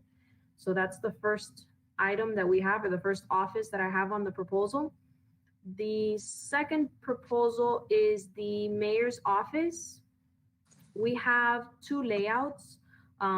Layout A is in the amount of $5,488.87.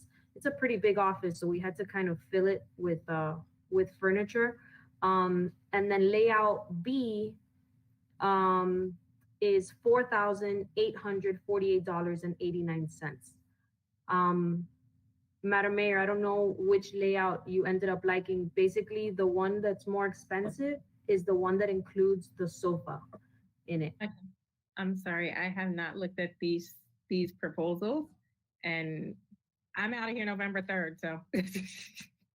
I apologize. I was under the impression that I had no involvement in this whatsoever. I was under the impression that that you had reviewed this already. No, I had no involvement in this at all. Can I ask maybe Joy if she's on the line to see if she could help me out here? Hi, Yolanda, I'm here. I forwarded to the mayor's personal email. So I did not know if she took a look at it, but I went ahead and to her liking, I chose the one layout A. Okay.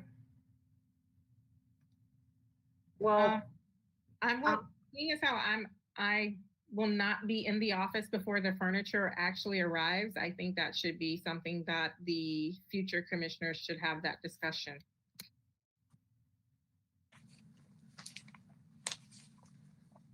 Well, essentially, oh, I see Commissioner Jacobs here. I think it's an office. We need furniture in it. That's the way I see it, no matter who sits in that office. The mayor currently is in it, and it's up to her discretion on if how she wanted it done.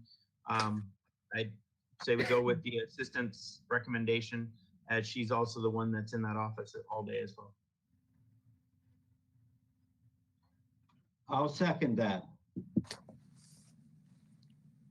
What was the price difference between A and B? Yeah, the price. The layout A is $5,488.87, and then layout B is $4,848.89. So one is $5,400 and one is $4,800. And the actual layout itself, just so everyone is aware, you're talking about a nice desk with the back hutch. It has like almost like a library type of cabinets on the top with like filing cabinets on the bottom. And then you have a little table, two chairs, two like visitor chairs. And then you have a sofa and like a table on the side. So it fills the room quite nicely.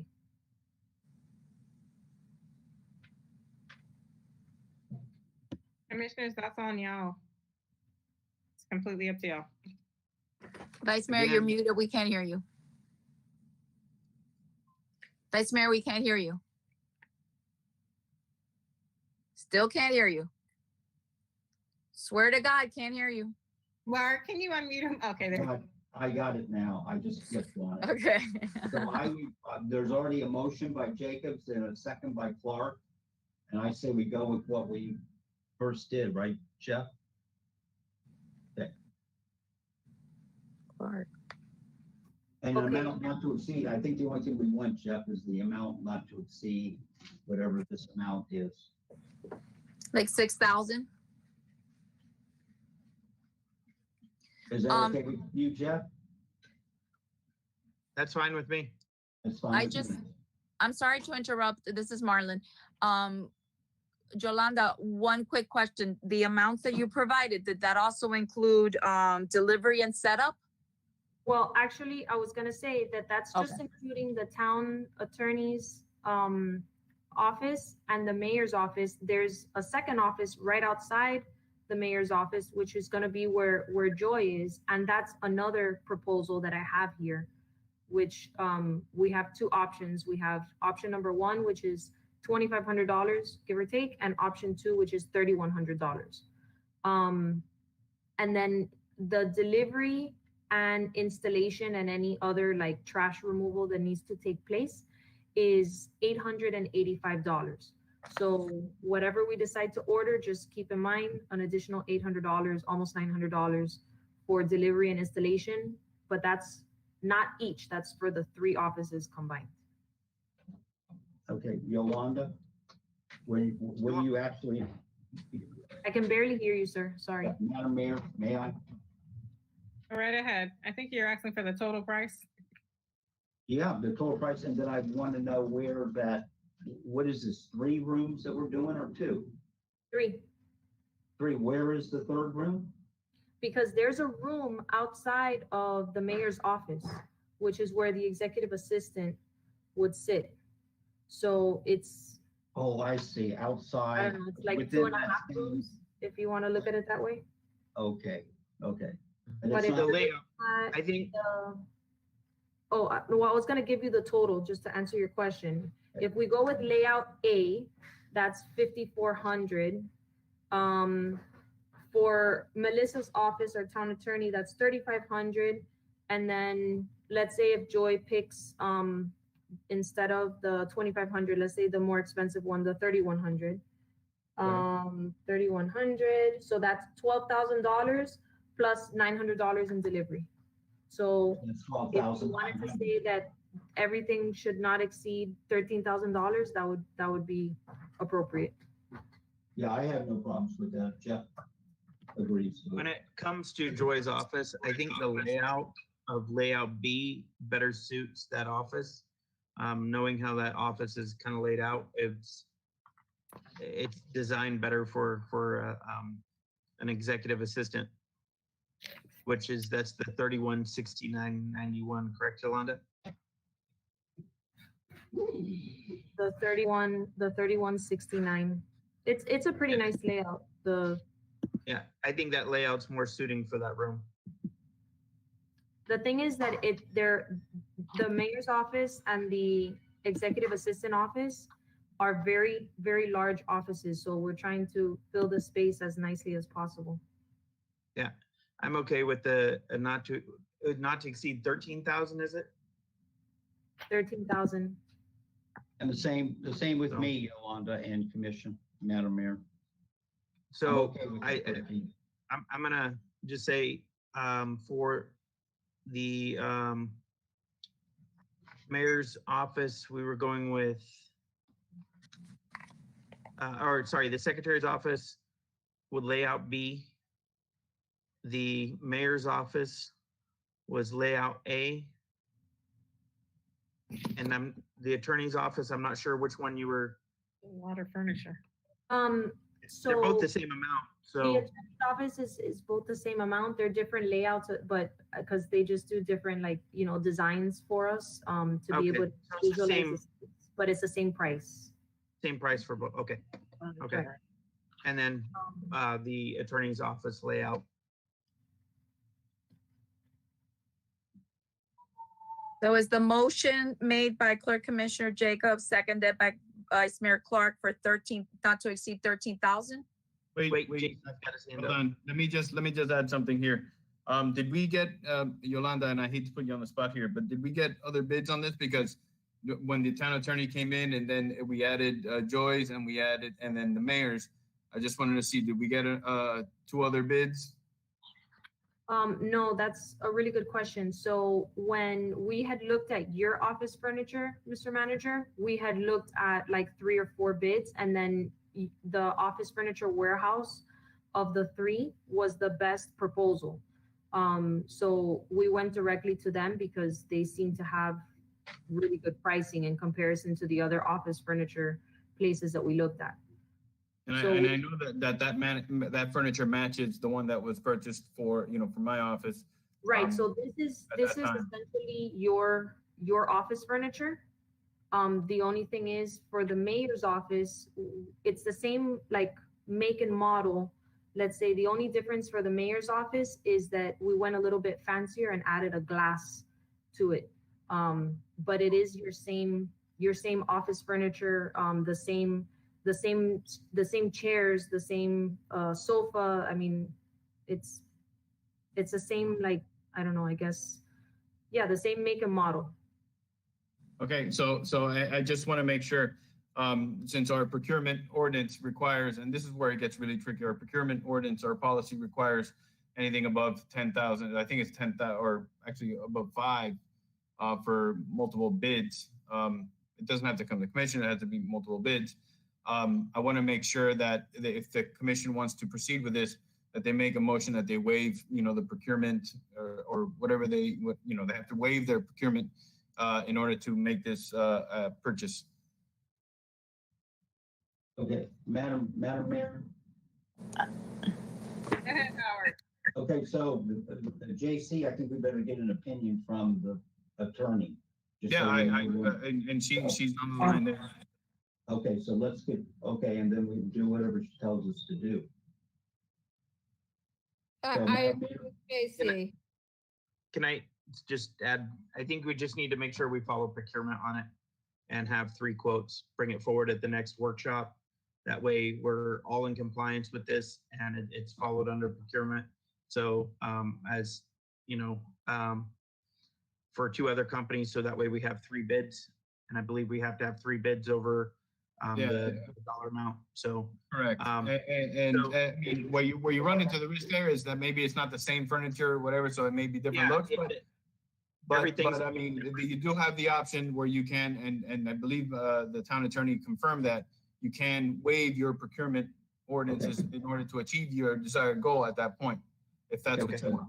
If we can get her to do that, I'd rather just go forward and let them have their furniture, Jeff, Commissioner. I'm with you on that, Howard, but I want to make sure that procurement is properly followed. Oh, I agree. I'm the attorney. Hold on.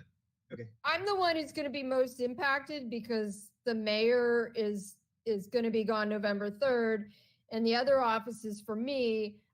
I don't want to waive the procurement code just to rush it. I mean, I'm not part of the discussion here, but Right. if you need to hear from staff who's impacted, I'm letting you know. Yeah, so I think we do. Okay, so then Can I make a recommendation? I'd like to make a recommendation also, just to add what everybody's saying. I think maybe to be comfortable with the procurement, I think maybe we should approve the furniture for the town attorney tonight, which stays under the threshold, and then we bring back forth any additional furniture with the proper number of quotes. That's what I was gonna recommend with Harry. I agree that because right now our town attorney has a desk and she doesn't have any visitor chairs. She's a little bit uncomfortable, I would say. And her office is only $3,500, and her office is almost identical to the manager's office with the exception of not having the sofas. So it's under the threshold to get multiple proposals, and I would agree to at least get our town attorney her furniture. Okay, Madam Mayor, if I could tell Jeff, go ahead and make that motion and I'll second that, and we'll bring the other 2 rooms up at the workshop. Could you, he has it muted, he can't hear me. So Jeff, someone needs to unmute Jacobs. Yeah, I'm right here. I agree. We'll move forward with the attorney, and then we'll have 2 other quotes for the other 2 offices for the next workshop, and then we'll do it at the vote meeting. So it's just gonna take a little time for those other 2 offices, but move forward with the attorney's office. Okay, so make the amount that we're going forward with, and I'll second it. Okay, so I make a motion, we move forward with the attorney's office and get 2 quotes for the mayor and the executive assistant office for the next workshop. But what's the amount not to exceed for? So it's $3,500 for the town attorney's office. Let's say plus delivery just for that office. Just let's put it at $4,000. It's not going to be that much. It's going to be less, but let's just say $4,000. So Okay, let's then not to exceed $4,000 on that. I second that. You said 800 for the removal, though, right? Is it 800 per office for the removal or 800 for all 3 offices for the removal? It was for all 3. That's why I feel pretty confident that we give ourselves about $500 of wiggle room. It should be about, I think the town managers was about $250 at the most. Okay. So are we good to go with what we did? Roll call. Motion by Clerk Commissioner Jacobs, seconded by Vice Mayor Clark, to go ahead and proceed with the town attorney's furniture in an amount not to exceed $4,000, and the other 2 rooms to be discussed and forwarded to the next workshop. Commissioner Cohen, Yes. Commissioner DeVille, Yes. Clerk Commissioner Jacobs, Yes. Vice Mayor Clark, Yes. Mayor Mohammed. Mayor Mohammed. Motion passes 4-0. Okay, 9.2 renovations for public service, Vice Mayor Clark. Yep, so you see the plan, the layout for that. And the only thing we're missing, I believe, is from the communications IT. And if Mark can come on and tell us where that is, the status of that. I have the final plans. I've called a couple companies to come out and get us some wiring quotes. And once I get with that, I'm going to sit with Miriam and give her the quotes and go over them, and then she can present them. So we can have that by the next meeting, the workshop. I will try, and I will call the vendors tomorrow and see where they're at. Okay. So we're dependent on that information. That's all I have, Madam Mayor. I got something on this as well, that you still have, you're taking away all of finance's storage room by putting now in this TV and computer and TV monitor, looks like a conference room, but that's currently the finance department storage room. They need to keep that area as theirs. No, the finance director, Harry, agreed to move all that. He agreed to that. And he can come on and say that to the commission. He's gonna find a place down the hallway. So if Harry can come on. Yeah, I'm on, Vice Mayor. That is correct. We did have a conversation, and I did agree to relinquish that space for you. Okay. Okay, is there a motion to table or what? Or No, y'all just? Motion to table. No, yeah. Table it. Motion to a table and bring it up at the workshop. Okay, Second. roll call.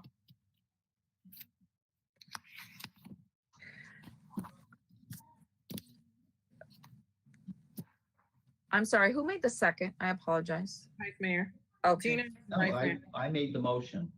No, Vice Mayor made the motion, Commissioner Cohen did the second. Right. Commissioner Cohen, Yes. Commissioner DeVille, Yes. Clerk Commissioner Jacobs, Yes. Vice Mayor Clark, Yes. Mayor Mohammed. Yes. Okay, 9.2 was pulled. 9.3 organizational chart. Okay, Madam Mayor and Commissioners, Yolanda and JC and I worked on this to fine tooth, and we're bringing forth to the commission the recommended organizational chart. I would like to make a motion that we adopt the recommended organizational chart. I'll second.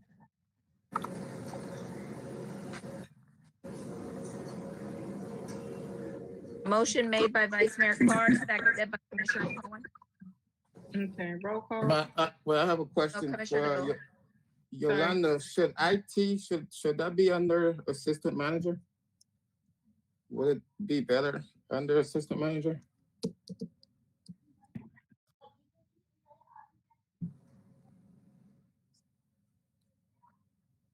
Yolanda, are you there? Where, was it there before? Was it under It I was. apologize. I think it was there before, but I think it's better suited under manager. That's where you want to move it. That's fine. It was, before it was always under, I guess, the deputy clerk, administrative services. But if you want to move it, I mean, if nobody opposes, I would prefer to have it under assistant so that manager. means we would bring it up to the department head level? Right. I apologize. I have mommy duties too. What was the item so that I can pitch in here? The question was, would it be better to move the IT administrator under the assistant town manager? To separate it so that it wouldn't be under the administrative service director. No, we can bring that up as to, I mean, if you bring it up to that level, that would, it would be as serving as director, and that's fine with me. Okay, or Administrator. okay, or Yolanda, Madam Mayor, I think the IT up until he was changed to an employee was an independent contractor, and he stood out separate. And then it, like the planner and like others, then there's a connection between. No, it is hard to hear you. If everyone could please mute themselves, because I cannot hear the vice mayor. Go on, Vice. Okay. Previously, the IT was an independent contractor, and he stood on his own. So what would be wrong with put him on the line, Yolanda, with the building official, the police, and, you know, everybody else that goes along that line? He still reports to the manager, and he also reports if somebody has a problem with communications, they can call him directly like we used to. That's what I would suggest. That would make it more accessible to everybody, the same as the planner. But that almost okay, am I confused? Because I feel like you're putting him under public works versus putting him on what Ray was saying was putting him on the same line as. Yeah, I'm confused. Yeah, same line with public service director, finance director, and administrative service director. No, that way he reports directly to the assistant manager. Right. And he's not under administrative service. Okay, but Madam Mayor, if you recall, when somebody has a communication problem, you know, they want to call and get Mark to fix it. What I was saying, on the same line as that whole row, they're still under the manager ultimately, and yet that line is independent, where administration, administrative services, public services, the building department, everybody can call Mark, and he's independent. You know, he answers to everybody, and the commission. That's the way he was before, but whatever the commission wants to do. Okay, go ahead, Gina. I think that he should be his own department head because he's IT, and that he reports under the manager, and leave it like that. You know, IT is IT. That's just a different department.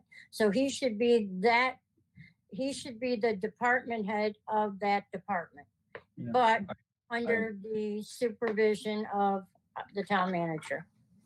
I have no objections to that. The only thing I would recommend is that if we are going to place him on that line item as a department head, that he have the title change as far as from IT administrator to IT director. Reason being, remember that with the police department coming in, we will be hiring probably some type of systems administrator or something to that nature. So this topic of the title is going to come up again, because if we hire, again, like a sophisticated systems administrator, then, you know, we can't have two people with the same job title, because it's a little bit confusing as far as the reporting structure. So if we make this change, my recommendation would be to have him as the IT director. Yeah. I agree. Yeah, me too. that's the way to do it. Yeah, I'm fine with that. I can make that update to the organizational chart. And then if everyone is in agreement tonight, I believe we should send that out to the entire staff so that everybody understands the reporting structure. I don't think it's just for us here to see. I think that everybody needs to just have some like reconfirmation of who they report to and understand how all the different roles work in the town. Yeah. So what I can do, Madam Mayor and Yolanda, make a motion that IT will be its own, what do you call it, director? Okay. Department head. Department head. And it's under the line, it's under the manager. And okay, so you see the line of what we're doing. We're building it right across, Yolanda. And I think that's perfect. So I'll second that. Okay. And what we'll do is since this is now, Director will bring the resolution forward at the next meeting. Right. But right now we have a motion, a second to get it going in the right direction. Okay. So I'm gonna ask the question because you have on here Deputy Town Clerk twice under the Administrative Service Director / Deputy Town Clerk, and then you have the Administrative Assistant, Administrative Service Director / Deputy Town Clerk. So in the resolution for the Administrative Service Director, it says that the Administrative Service Director oversees the Deputy Town Clerk. And so it would, based on the resolution itself that the commission had passed when they wrote the Administrative Service Director, that the Deputy Town Clerk is not one and the same. So if y'all could look into that and fix that so that there is some consistency, because as based on what's on this chart and also what's in the resolution for the Administrative Service Director, they're in conflict. And it basically has it as different positions. So why don't you I'll make a motion. To make her town, what about town clerk? I'm sorry, Howard. That's what I'm talking about, the town clerk. The Administrative Service Director resolution says that the Administrative Service Director oversees the clerk, the finance department, the IT department, blah, blah, blah. It does not say that the Deputy Town Clerk and the Administrative Service Director are one and the same. Even on the organizational chart, you have Deputy Town Clerk listed as twice. Okay, so we'll straighten it out. That's all, it's no problem. Yeah. So I'm putting that out there because as it stands right now, there is no Deputy Town Clerk. You have the Administrative Assistant to the Clerk, which is Susie, but there is no Deputy Town Clerk based on the resolution. Okay, so what kind of motion do you want me to make for you, just so that staff and everybody can go in the right direction like we did everything else here tonight on this? Do it the right way. So what are you asking?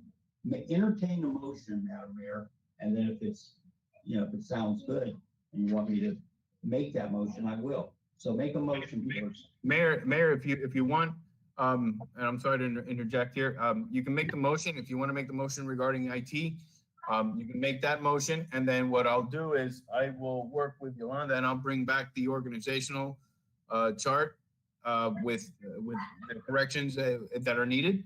Needed. And then we'll also incorporate the changes that you guys are, making with the IT. Okay, JC, we already made that motion for the director. Okay, that's perfect. So if you want, I can just, at the next meeting, I'll just bring back the organizational structure for the changes. I think what she's asking for, not Ray, but the mayor is asking to make a change, and that's what you're gonna do, make a motion. And, entertain a motion, Madam Mayor. You know more about it than any of us. Well, if you look at the resolution for the Administrative Service Director says that they oversee the finance, the IT, and the Deputy Town Clerk. If you're overseeing, you can't be one and the same. Oh, so the organizational chart is correct? No, the organizational chart has Deputy Town Clerk listed twice. It has it listed in two different spots. On the top is the director, and then it also has it listed underneath. So you're asking to remove. I'm a little bit confused, Mayor. No, Because actually, Mayor, it's only listed once. I think on the second one, it says assistant to the Deputy Town Clerk. Yeah, that's Susie, the administrative assistant. But the resolution states Okay, I understand. that the resolution states that the administrative service director oversees IT, oversees the town clerk, the deputy town clerk. So how do you oversee yourself? Okay, so let I me understand. clarify. Hold on one second. Hold on one second. Mayor, you're referring to an ordinance, not a resolution. So that's where the issue comes up. And what needs to happen is if you want to make any changes to my position, what you need to do is change the ordinance. And that needs 2 readings. And if that's the will of the commission, then that's what needs to be done. I'm just stating that there is a lack of consistency in the ordinance, resolution, whatever you would like to call it. The resolution says that you oversee the deputy town clerk. How do you oversee yourself? Are you also, if you oversee the IT department and you oversee the finance department and you oversee the deputy town clerk, are you also the IT director? Are you also the the finance director? There needs to be clarification in it because right now, the way it stands, it says you are the overseer of those 3 departments, but it does not state that you are the clerk. That's Mayor, for the record.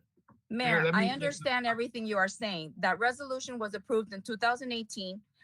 I correct myself.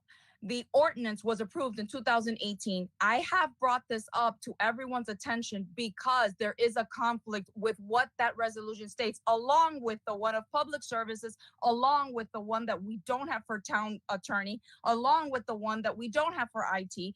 All of these things, which are, again, issues that this town has had that has not gone ahead and rectified. So when I spoke to the new town attorney, one of the things that I mentioned to her was having a number of ordinances that needed to be fixed. Somebody is having me on double phones, yay. So therefore, it is at the will of the commission, but you have not only the ordinance that relates to me, but multiple ordinances that also need to be fixed in the personnel sector that can be done all at one shot, is all I'm trying to say. Well, that's why I'm just bringing it to the commissioner's attention so that it can be fixed. I will not be there to fix it. I'm just putting it out there that it does need to be fixed. Mayor, we'll work with the town attorney, the new town attorney, and we'll get it fixed at the next one. Because there are definitely inconsistencies, just like the administrative service director is also the HR director. So we have an HR director, so that needs to come out as well. Okay, well, there was a motion, there was a second for the IT, and then there was a motion as well for the organizational chart. So is there any clarification, or are we gonna move with the 2 motions? So are we doing one at a time or are we doing both at the same time? Well, the issue you have right now is that you're approving an organizational chart, which you're already going to go ahead and change. So I guess the organizational chart needs to be approved with the changes, which is to add the IT department as a separate line. Vice Mayor, I can't hear you.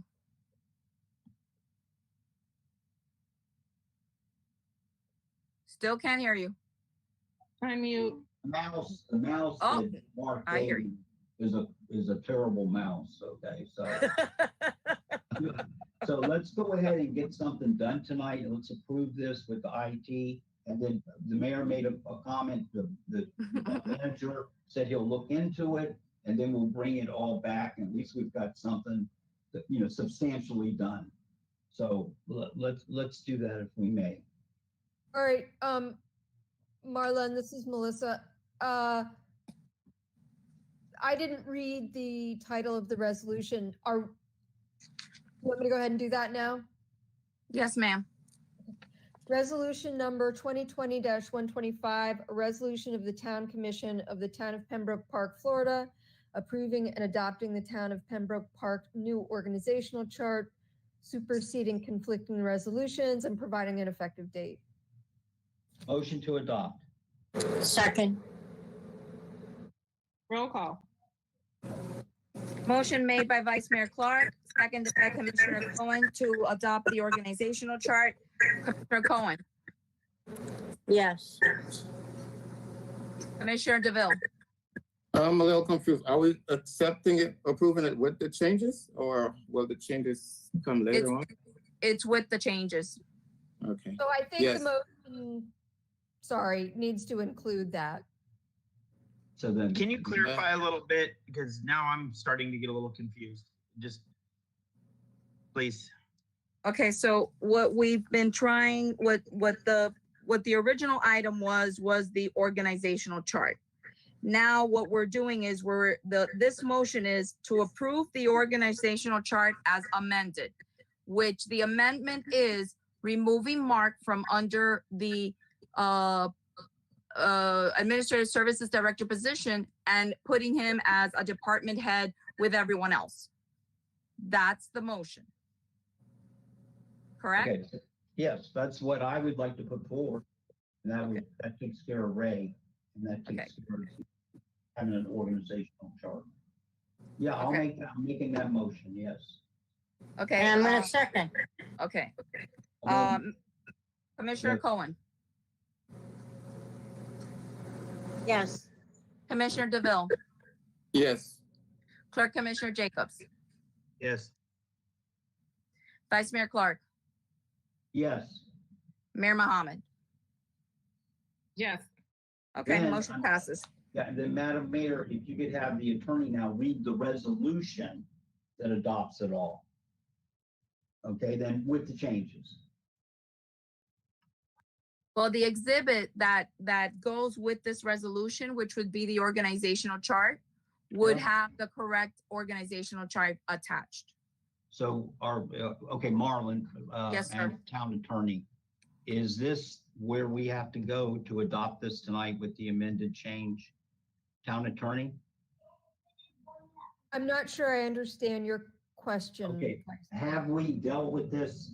Did we read this by a resolution, Marlon? And I read the title of the resolution, and the resolution, the full text of the resolution references the organizational chart.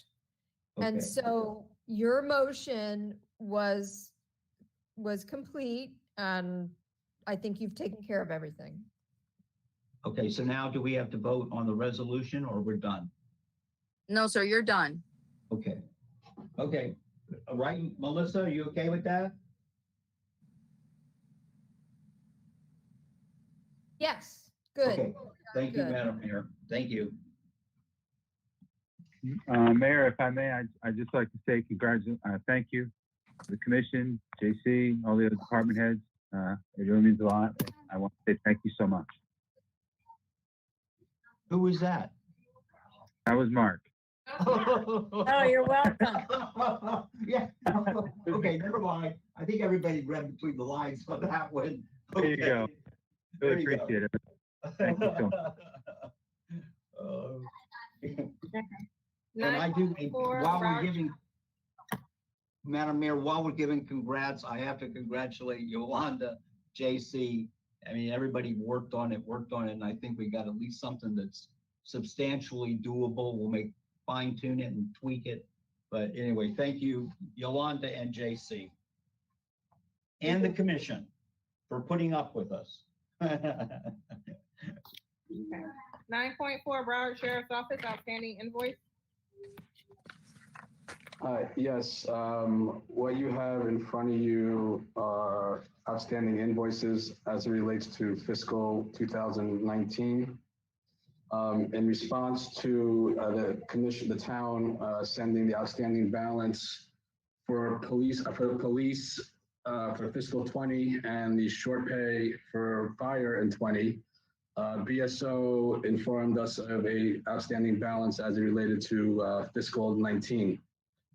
In doing my research and included in the backup, you'll see that the amount that was paid to BSO was the budgeted amount. Not sure the previous, the interim town manager at the time, Bob Vitas, is the one that did the budget. So I can't speak to as to why that dollar amount was entered. but the amount that was approved was what in fact was paid to BSO.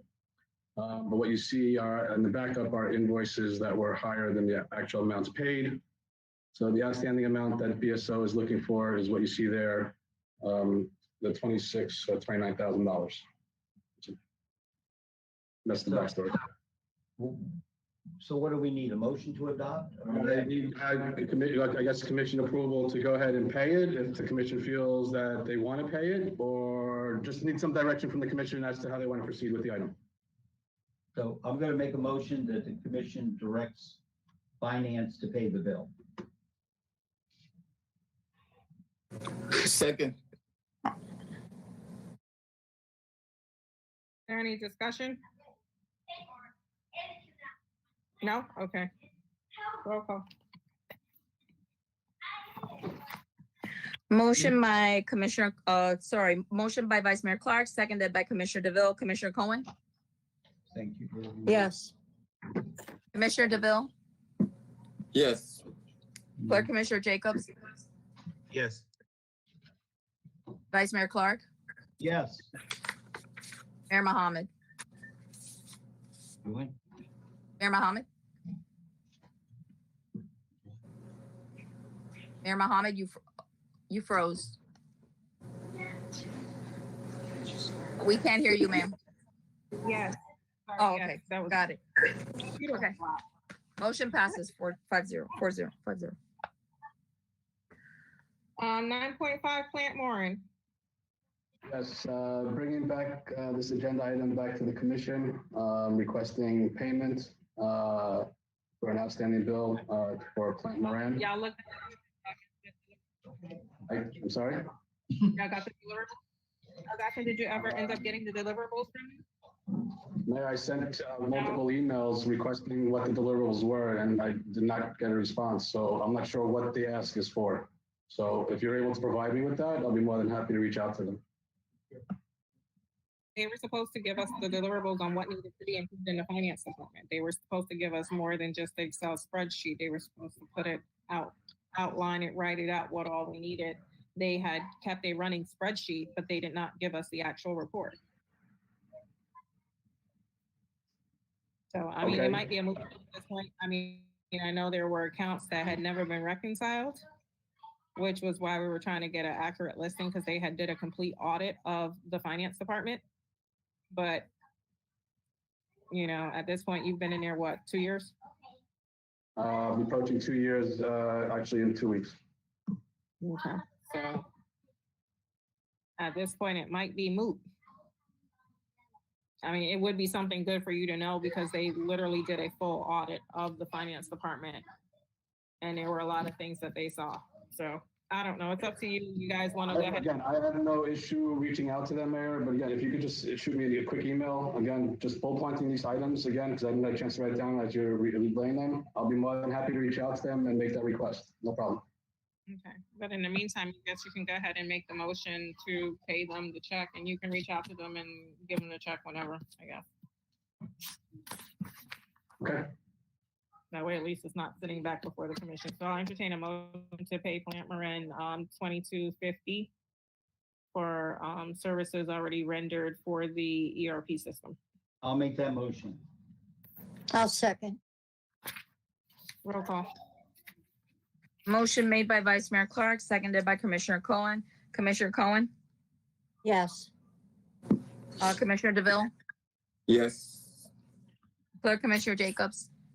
Yes. Vice Mayor Clark? Yes. Mayor Mohammed? Yes. Motion passes.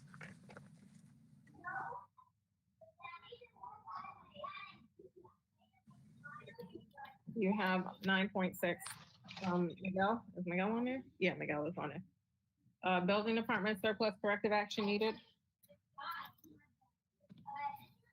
Yes, good evening, good night, Mayor, Vice Mayor, Commissioners. My name is Miguel Nunez, I'm the building official. And as per my previous presentation during the workshop, this is regards to the building department surplus when we prepare analysis to the expected surplus that we'll have in the as a result of the year 2020.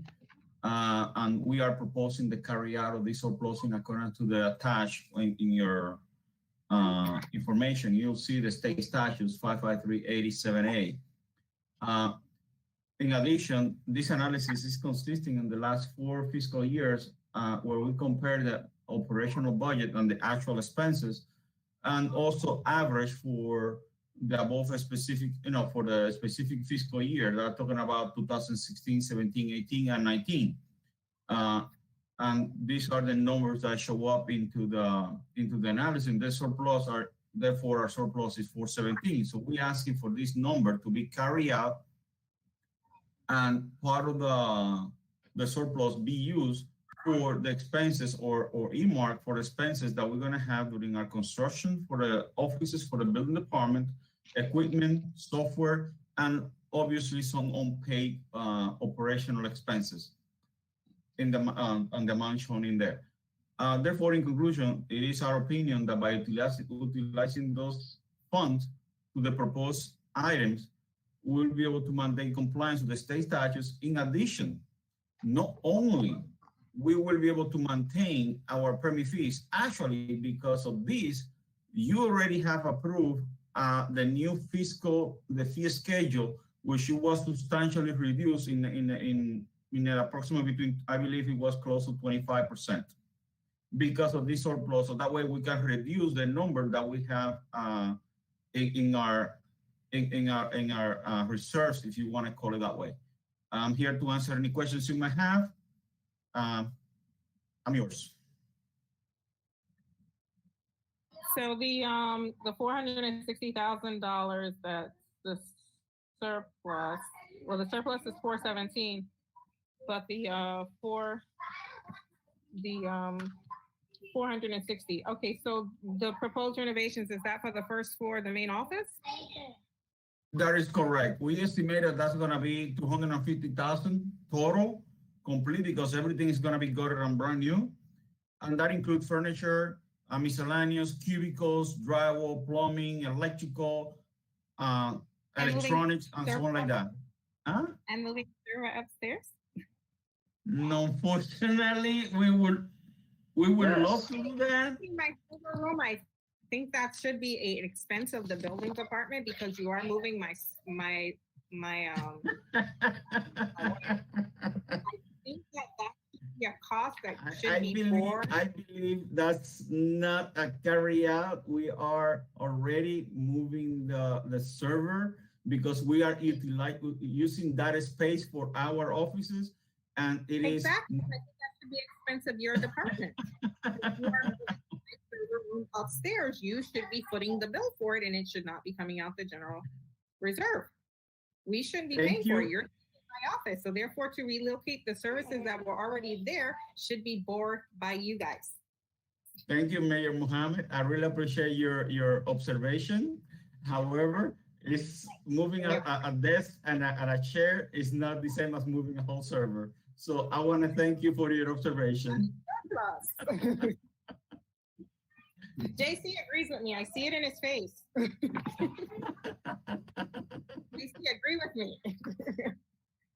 Yeah, and as you mentioned, in addition to that, also there's an operational expenses on pay that we, along with the interim finance director, or the, as it was determined earlier today, Director Taubenfeld, we're gonna be paying back to the town some expenses that the town incurred, that it is part of our budget. So that's a debt that we have marked.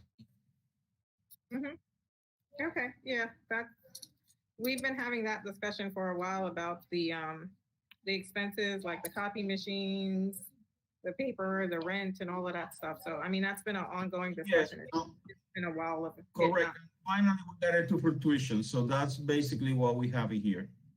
Okay. All right. Sounds good. Does anyone have any questions? And what's your completion time on the building department being moved to the front office?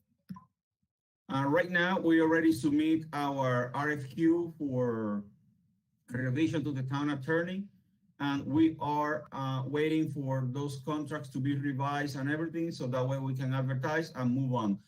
We expect that that will be done within 2-3 months after approval. So at this point in time, we don't have a specific date, but I believe it should not pass somewhere between February and March.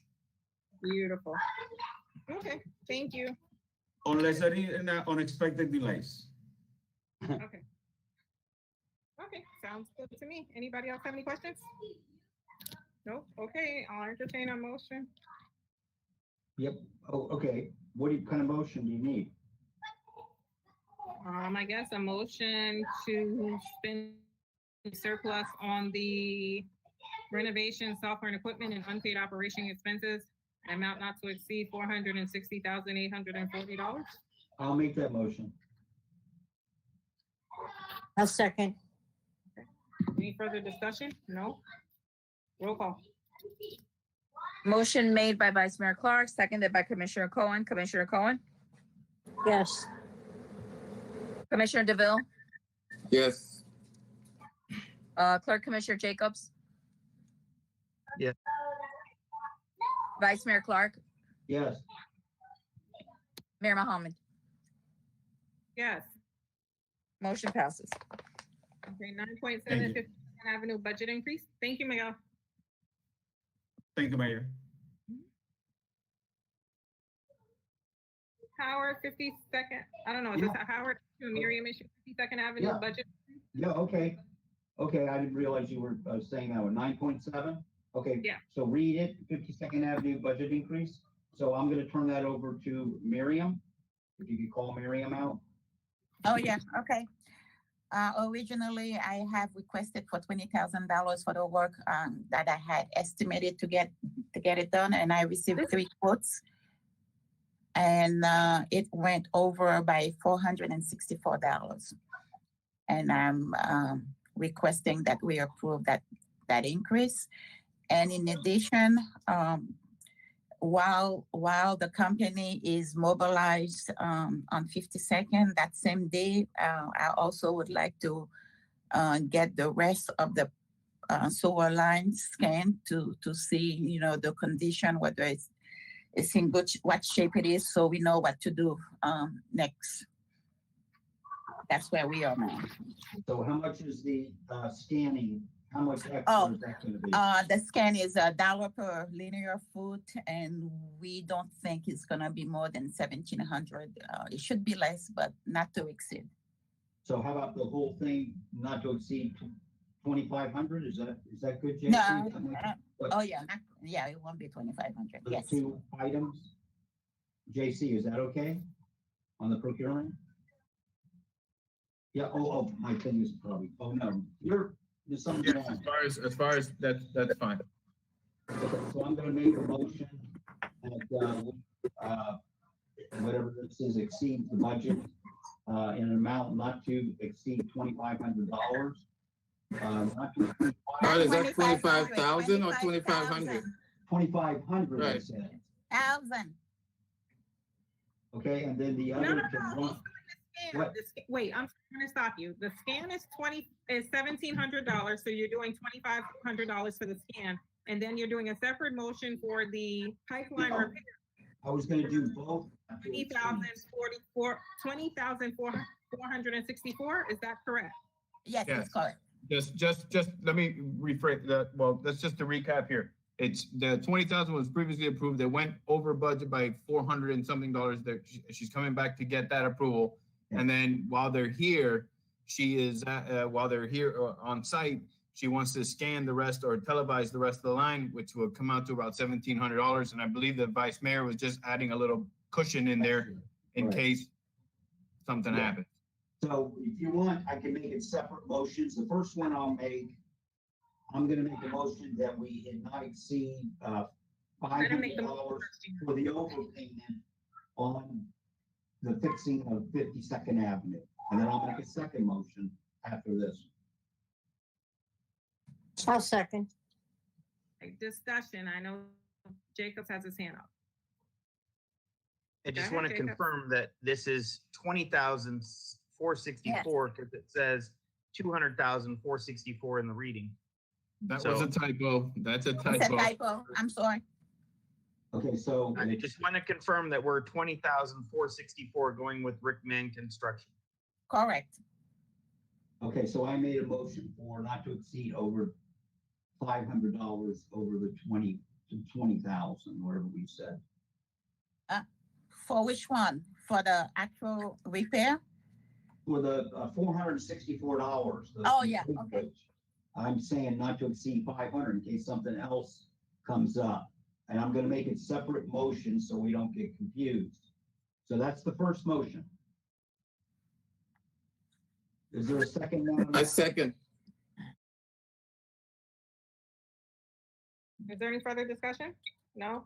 Call the roll on that one. Motion made by Vice Mayor Clark, seconded by Commissioner DeVille. Commissioner Cohen, Yes. Commissioner DeVille, Yes. Clerk Commissioner Jacobs, Yes. Vice Mayor Clark, Yes. Mayor Mohammed. Yeah. Yes, then I'm gonna make a second motion in an amount not to exceed $2,000 for scanning the pipe to see what kind of condition it's in on 52nd Avenue. Second.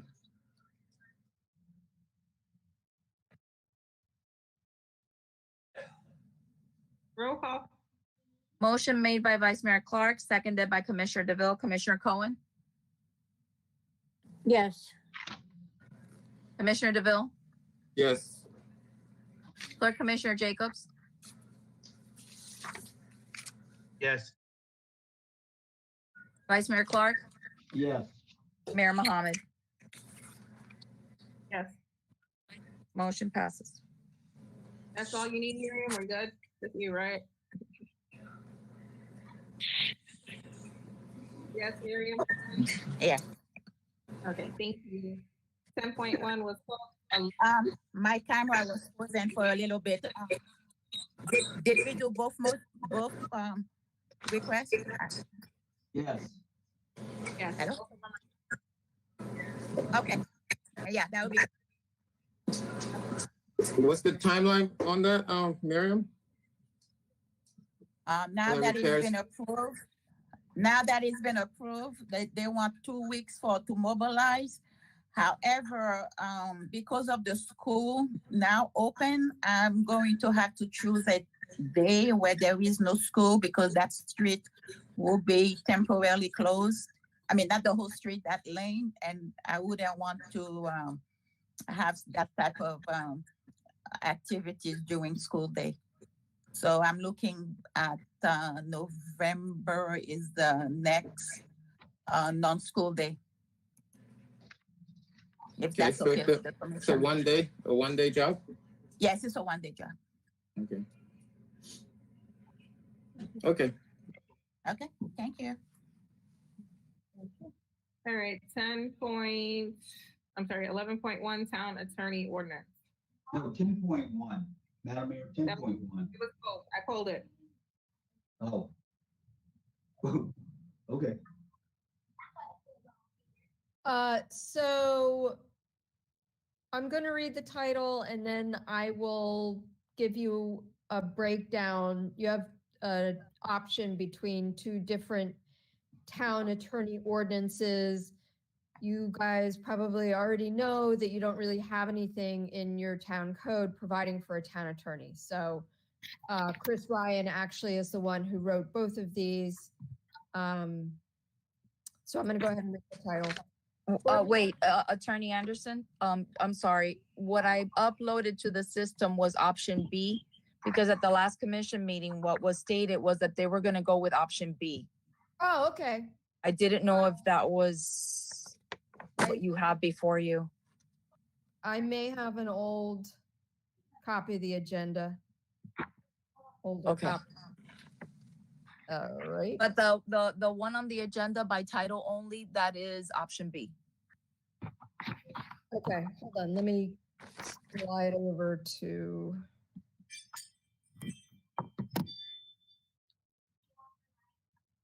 the agenda.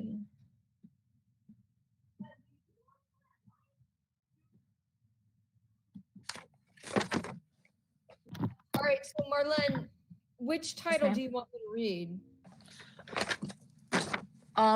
If I'm not mistaken, I believe that they are exactly the same thing. It was the body that had changed. So Right, no, what I'm saying is you want me to go ahead and read the title, not on the attached ordinances, but what's on the agenda, right? correct. Okay.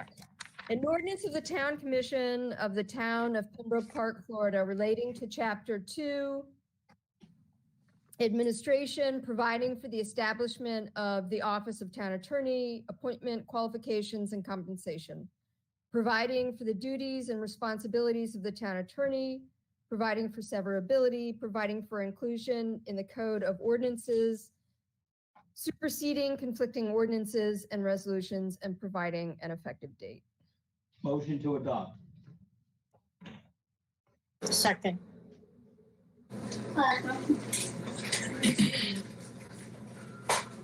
Roll call. Motion made by Vice Mayor Clark, seconded by Commissioner Cohen. Commissioner Cohen, Yes. Commissioner DeVille, Yes. Clerk Commissioner Jacobs, Yes. Vice Yeah. Mayor Clark, Yes. Mayor Mohammed. Mayor Mohammed, Yes, so second reading will be, November 10th. okay.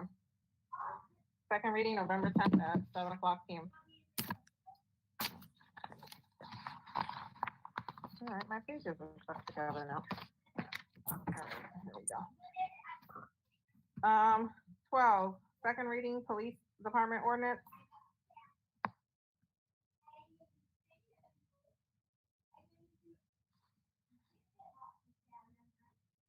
Okay, Melissa, you want to just read it by title only? Sure.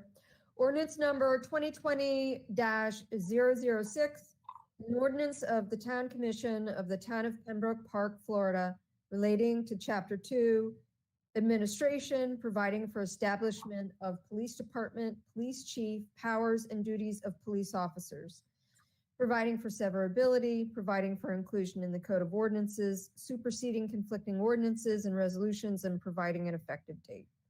Motion to adopt.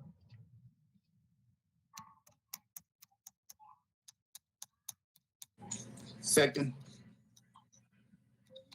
Roll call. Motion made by Vice Mayor Clark, seconded by Commissioner DeVille. Commissioner Cohen, Yes. Commissioner DeVille, Yes. Clerk Commissioner Jacobs, Yes. Vice Mayor Clark, Yes. Mayor Mohammed. Yes. Motion passes 5-0. Tallahassee in November and Broward Days in March.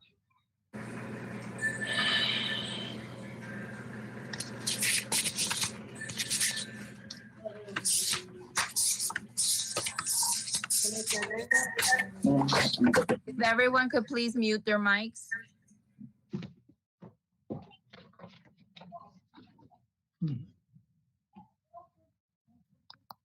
Commissioner Jacobs,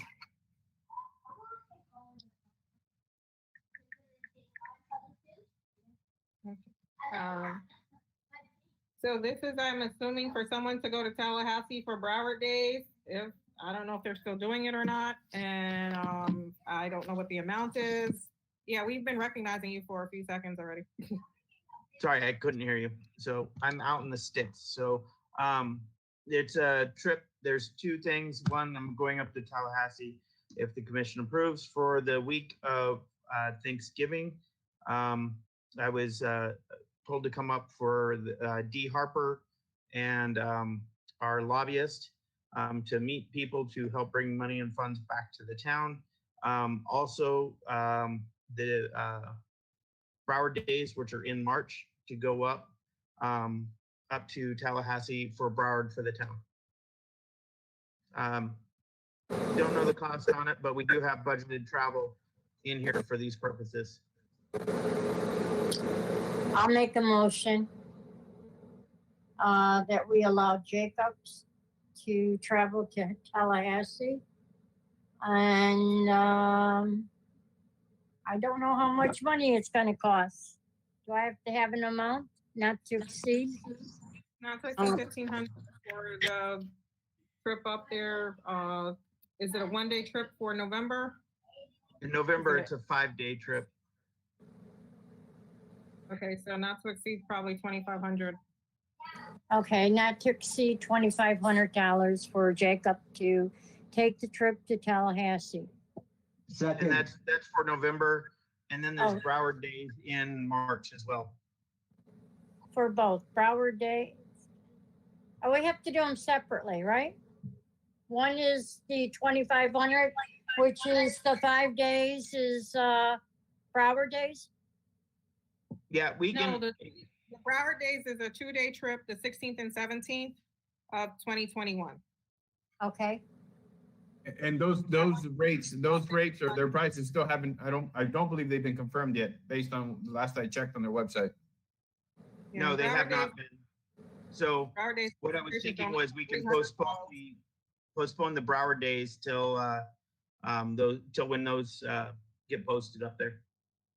Yeah, and Madam Mayor, we usually say for any commissioner that wants to go up there. Mhm. So we Yeah, we need to, do. you need to make sure you change that. It's any commissioner that wants to go. If Jacobs, Ray, myself, whoever's here can go, commissioner. So you want, Y'all all need to be going to meet with people. All right, so I'll make a motion that any commissioner can travel and not to exceed the amount of 2,500? yes, that's what Okay. you said. I second that. I think it's 2,500 each. Yeah, is that each and every commissioner can go up?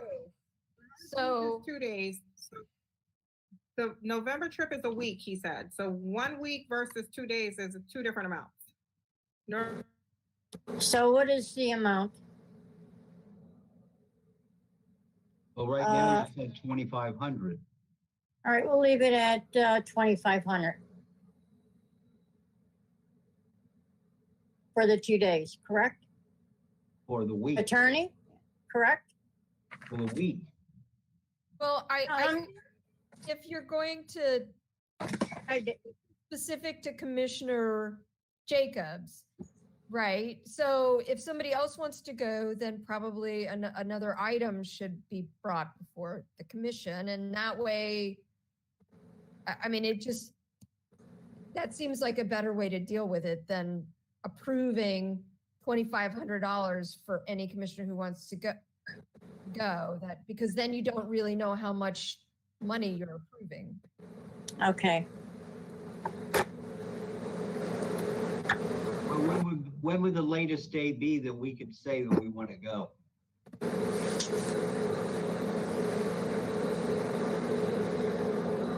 you know that? Jeffrey, do you know the days? When the latest we could- If I may, March. March 21? Not hear anything. Somebody has to mute. But JC, go ahead. You have the floor. Commissioner Cohen, you have to mute Commissioner Cohen. All right, Vice Mayor, if you're talking about March, I don't think that they've started the registration at all for Broward Days yet. So there's still time to decide on that. Once they open it up, we can bring it to the commission and you guys can approve who wants to go. I believe the second item was to go up now in November, and I think that's the more pressing matter, and that's the one that I believe Commissioner Jacobs says he's going to go up for 5 days. And so at 2,500, you can budget, you can approve, make a motion for 2,500 for the November, and then we'll address Broward Days in a future meeting. Okay, so we have to tell you now if another commissioner wants to go? Is that what we're saying? No, you'll have another crack at that once they open up the registration. No, I'm not talking about for March. I'm talking about when the session, when these groups start. In November, when committees or subcommittees. November for committee week. Yeah. So, So yeah, you'd have to let us know now. you know, Well, you got committee week in November and also in December, so. So y'all There's need to gonna be- decide. there's You going wanna to be be going- committee meetings in December? that what you Usually said? 2 weeks in November, committee weeks, 2 weeks in December, committee weeks. It's usually about 6 committee meetings. It's 6 weeks of committee weeks before you actually go into session. Okay, so, so do you think there's, I don't need to go 5 days. Look, there are 2 days. They're not even up there for 2 days. Everyone's home by Friday. You think there's, okay, so, bring it up and, that's why we usually, the way we did it, you know, but I'm not saying it's up to the town attorney, however we want to do it. But we would, to where any commissioner could go, then if it fit, because this is the first time, you know, we're talking about it tonight. And, then we could check what committees are meeting, and then we could, make arrangements to go. And it would already be approved. But if we do it individually, that makes it more difficult, you know. Well, I'll leave it up to the town manager. It just, if you don't. Here's the issue. I'm gonna say this. Here's the issue. You don't know what they're gonna be discussing during committee week, and sometimes things get thrown on committee that might be our water project or one of our projects. Sometimes you're gonna have to jump up and go. That's why it's normally given a blanket. It's usually given blanket to the commission because maybe one commissioner can go this time around, but then if your item is up and a commissioner needs to be there, another commissioner can go. That way you're not calling a special 2 days before that you're not gonna meet the 48-hour requirement to advertise because of the fact that somebody needs to go up there and represent the town because of the fact that your item is up for committee discussion. Okay. Yeah, I think I better put myself down, because these committee meetings, I think the mayor said it correctly, and the mayor's not gonna be here, and somebody's gonna have to be there to start off. Next time, somebody else could go. Okay, so Gina, Commissioner Cohen, could you add me onto that too? So for 5,000. Okay, so I'm gonna make a motion, and it's for the 5 days, right? To go to Tallahassee, for Clerk Commissioner Jacobs and Vice Mayor Howard Clark, to go up there and not to exceed no more than 5,000, and it's 2,500 apiece. Second. Okay, and that's for any week during committee week, correct? I would say yes, of course. You want to have it I'm open. just putting it out there. I'm just Well, I'm trying putting to it say out. that, I'm looking at Gina when I'm saying that. Yes, right, Gina? All right, right. Okay, Committee session? yes. Okay, roll call. Motion made by Commissioner Cohen, seconded by Vice Mayor Clark. Commissioner Cohen? Yes, and don't spend all that money. Commissioner DeVille? Yes. Clerk Commissioner Jacobs? Yes. Vice Mayor Clark? Yes. Mayor Mohammed? Yes. Motion passes.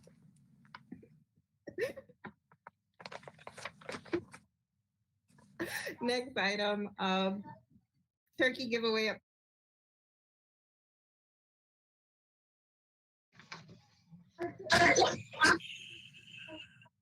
Who's covering that?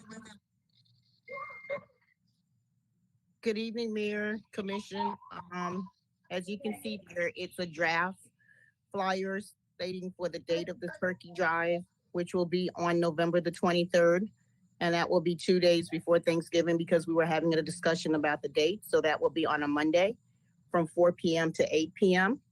I contacted some of the vendors for the turkeys and I contacted Walmart.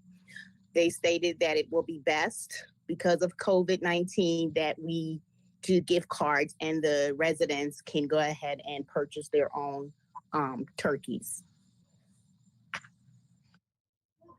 So I'm looking for any other suggestions from the commission.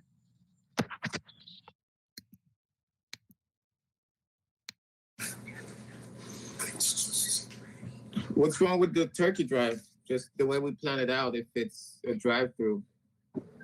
I don't feel good about it. There's nothing wrong with the turkey drive. I'm asking for the turkeys. We usually pre-order the turkeys and get whoever pre-registered, we ordered for the turkeys.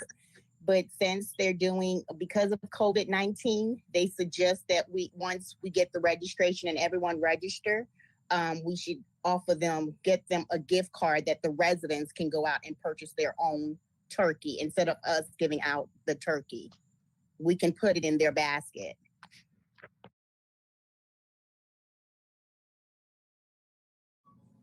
I like it where we used to do the turkey, so we can't do the turkeys? Are they gonna give us a discount on those turkeys with the gift cards? Because normally we get the turkeys at 69 cents a pound or 59 cents a pound. So normally, like, by the time Thanksgiving goes around, if you go to the store, those turkeys are gone. And the only ones that are $1.29. So they're gonna give us the gift cards and match the price of the 69 cents, or are they gonna make some the gift cards at $1.29? Both contacts that we dealt with Walmart, the one in Hollandale Beach and the one in Miramar, stated that they will do that. The price to the 69 cents for whoever comes in with those gift cards. That is correct. Well, I think they have to come get the basket anyway, so we might as well give them the turkey. So do you want me to go ahead? I agree. Okay. Well, that's my opinion. So. Okay, so I think you have your direction. Yes, I do. Thank you, Madam Mayor. Okay, thank you. 13.3 on project. Wait, does Jacob have anything to say? Did you, go ahead. All I wanted to say is I think it's fine with the food drive on the way we do things since we did it all through COVID this way. I really don't think we should be doing any different and continue doing our turkey drive just as we do our food drive. I agree. Okay. 13.3 update of projects. Yeah, okay, this Agro- is, okay, Madam Mayor, okay, and Commissioners, again, we're waiting for Miriam, if you could call Miriam and have give an update on if she could, or the contract and all that, where we are with this, the pathway at the food forest. As I mentioned before, we got all those grant approval and we're moving forward with getting the RFPs out. That's where we are now. That's it.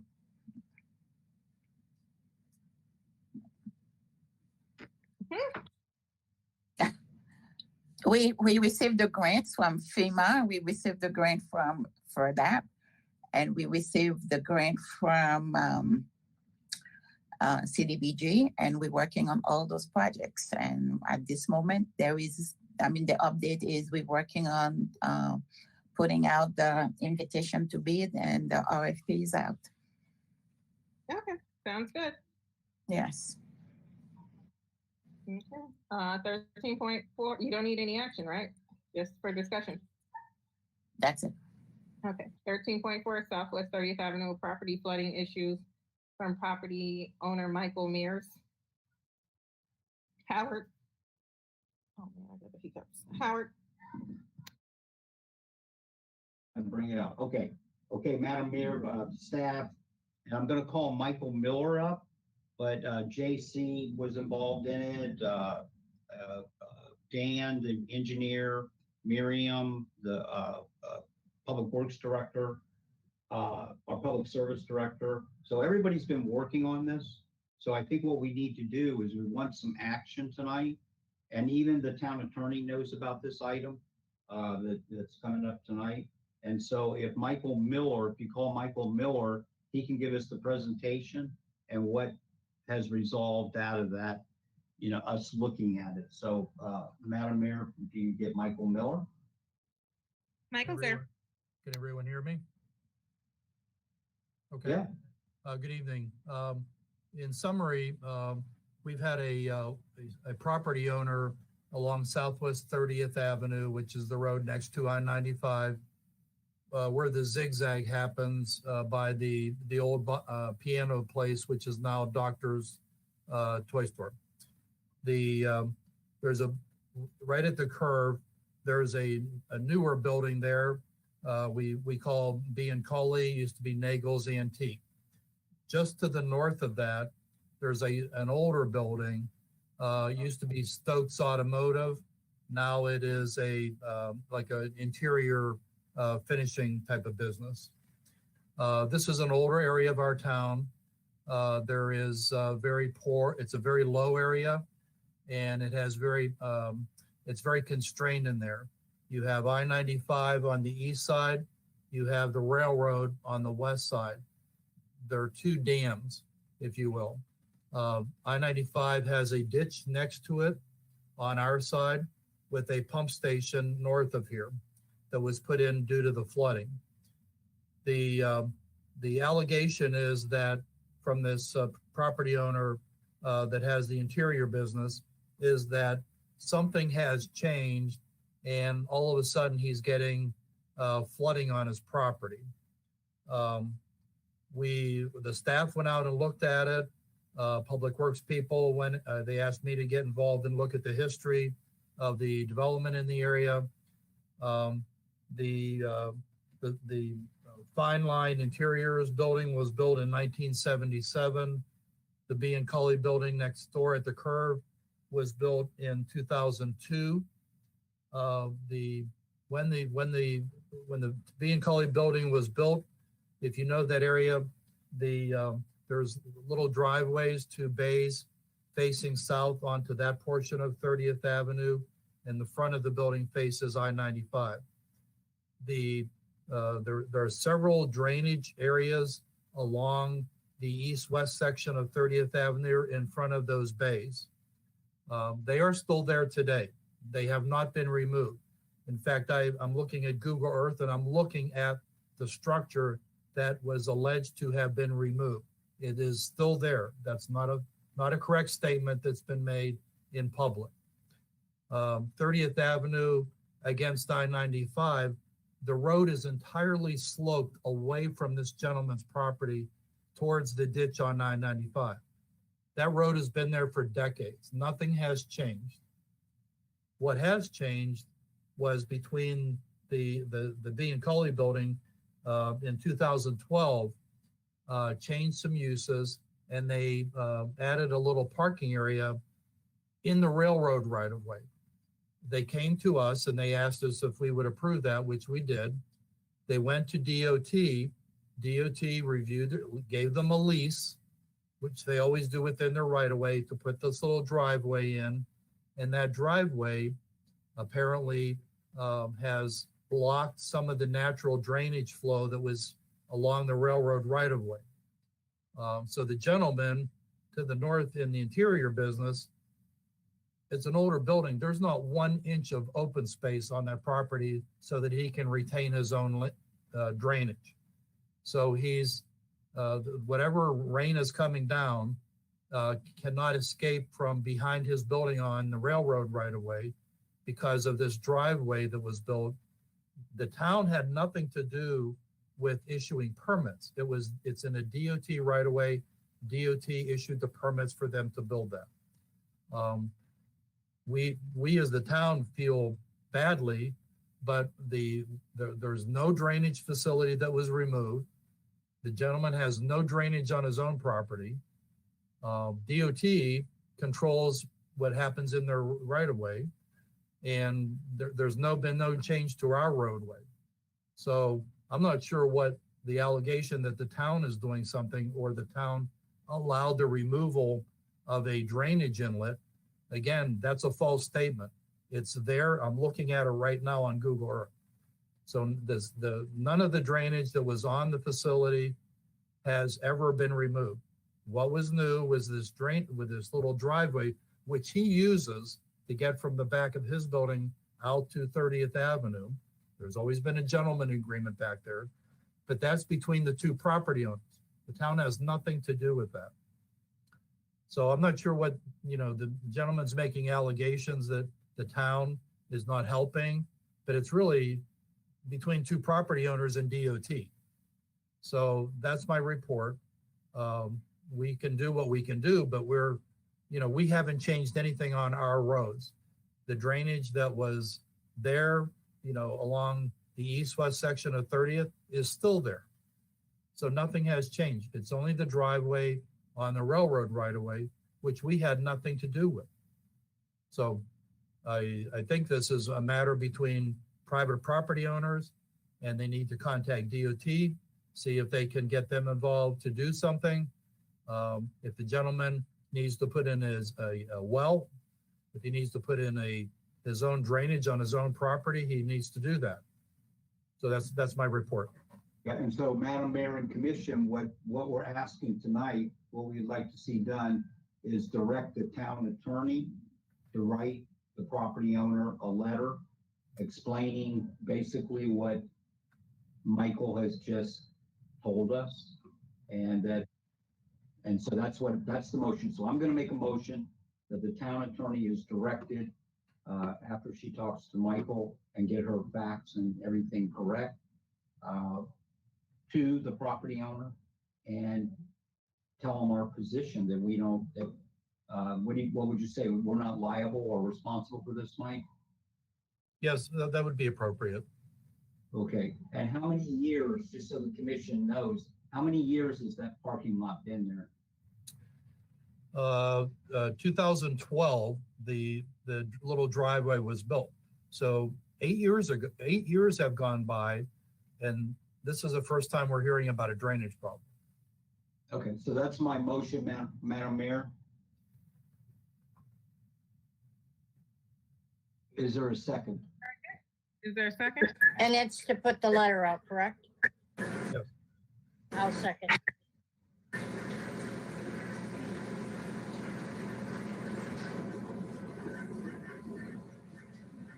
Roll call. Motion was made by Vice Mayor Clark, seconded by Commissioner Cohen. Commissioner Cohen, Yes. Commissioner DeVille, Yes. Clerk Commissioner Jacobs, Yes. Vice Mayor Clark, Yes. Mayor Mohammed. Yes. Motion passes. 13.5 sewer master plan, Vice Mayor Clark.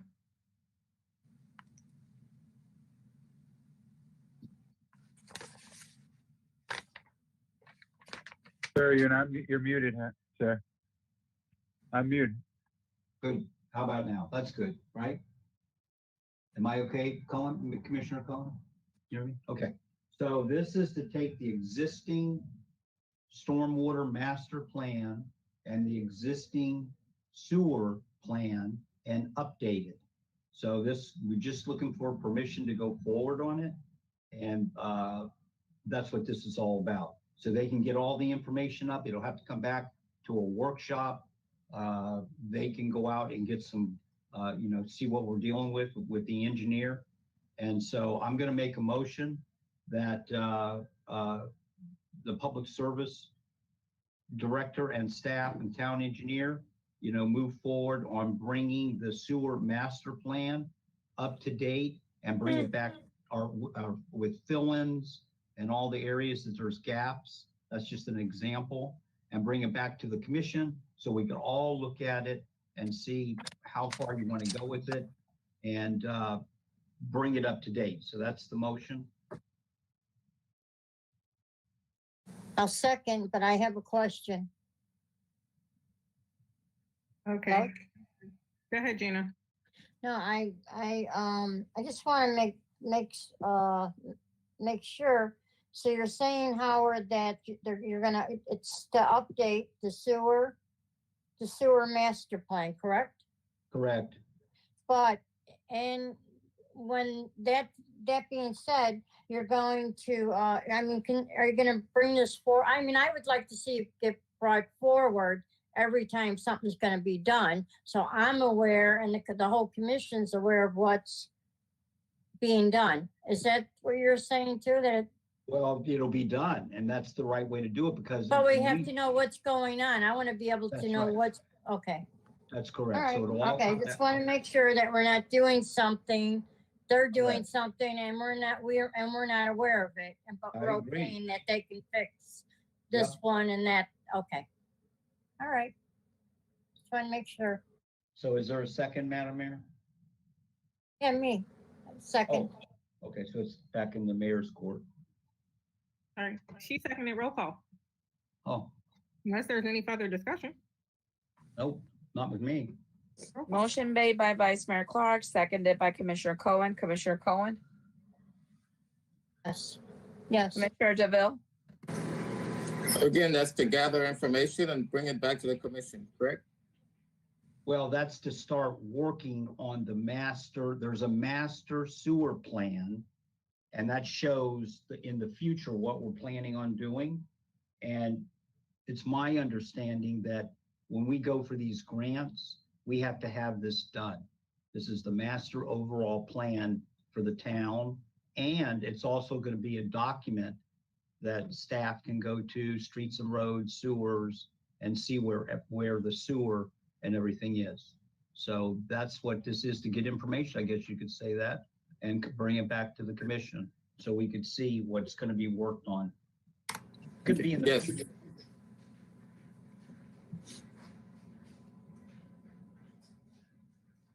Did someone second that, Madam Mayor?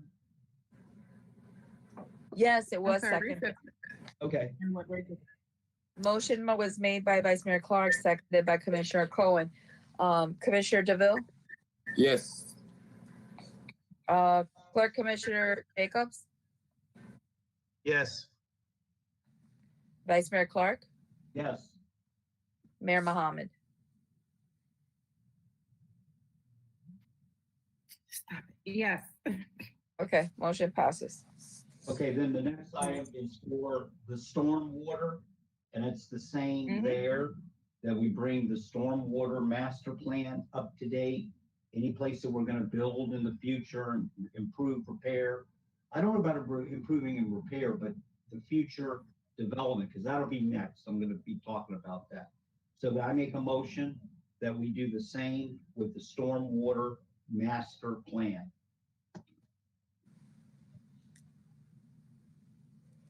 Is there a Second. second? Any further just got a discussion? Go question. ahead, Jacob. How much is it to update these plans? I mean, is That's this what we're grant gonna money? Well, what we want to do, we don't know exactly yet. We're going to start and look and then explore and then bring it back to the commission, whichever way things go. You know, might need something, but we might not qualify for it. We might have to go out and do something and use our own money. We don't know yet. What's important is that we keep it up to date from now on, and where the commission can see it, staff can see it, anybody can see it, where we're headed with this, and it's going to be complete. That's the direction we're going in. My question is, are you going out to look how to put a master plan together? Or are No. you just going out to put a master plan together? A lot of it is fill-in. A lot of it's fill-in. We just are missing areas in this town. So those would be identified, and we'll bring that back to the commission. Also, you know, When was anything- when was the last master plan done? I don't know. I can't answer that question. Maybe Miriam can. Okay, this is up for renewal. It's a 20-year master plan. Okay, so when was the last time the master plan was done? In 2000. So, 2000. to answer your question, the master plan needs to be updated, and it's a requirement. It needs to be done. Still have a little bit in there. It's a lot of noise. And part of it has to go out for bids. I mean, proposal. Okay, so First for proposal. okay, so what you're saying is we're at our 20-year mark for our stormwater and our sewer system master plans. So Right. you need to get an update, but you need to find out how much it's going to cost to update the master plans before we approve getting the master plans done. Yes. So my question is, are you trying to approve the master plan update, or are you trying to approve to get a quote for updating the master plan? That's what my question is. It goes hand in hand. It needs to be updated, so I will have to go out and get requests for proposal so I need it has to be updated. We don't have a choice. It has to be updated. And the last firm who did it was Cass, Craig Smith.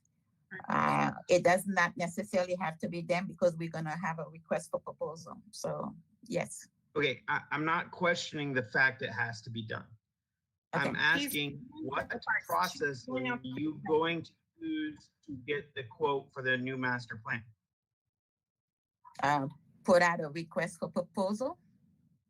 First, it needs to be So reviewed. you're going to put out an RFP for a Correct. master plan for the master water, plan sewer, update. and water. Yes, an update. Yes.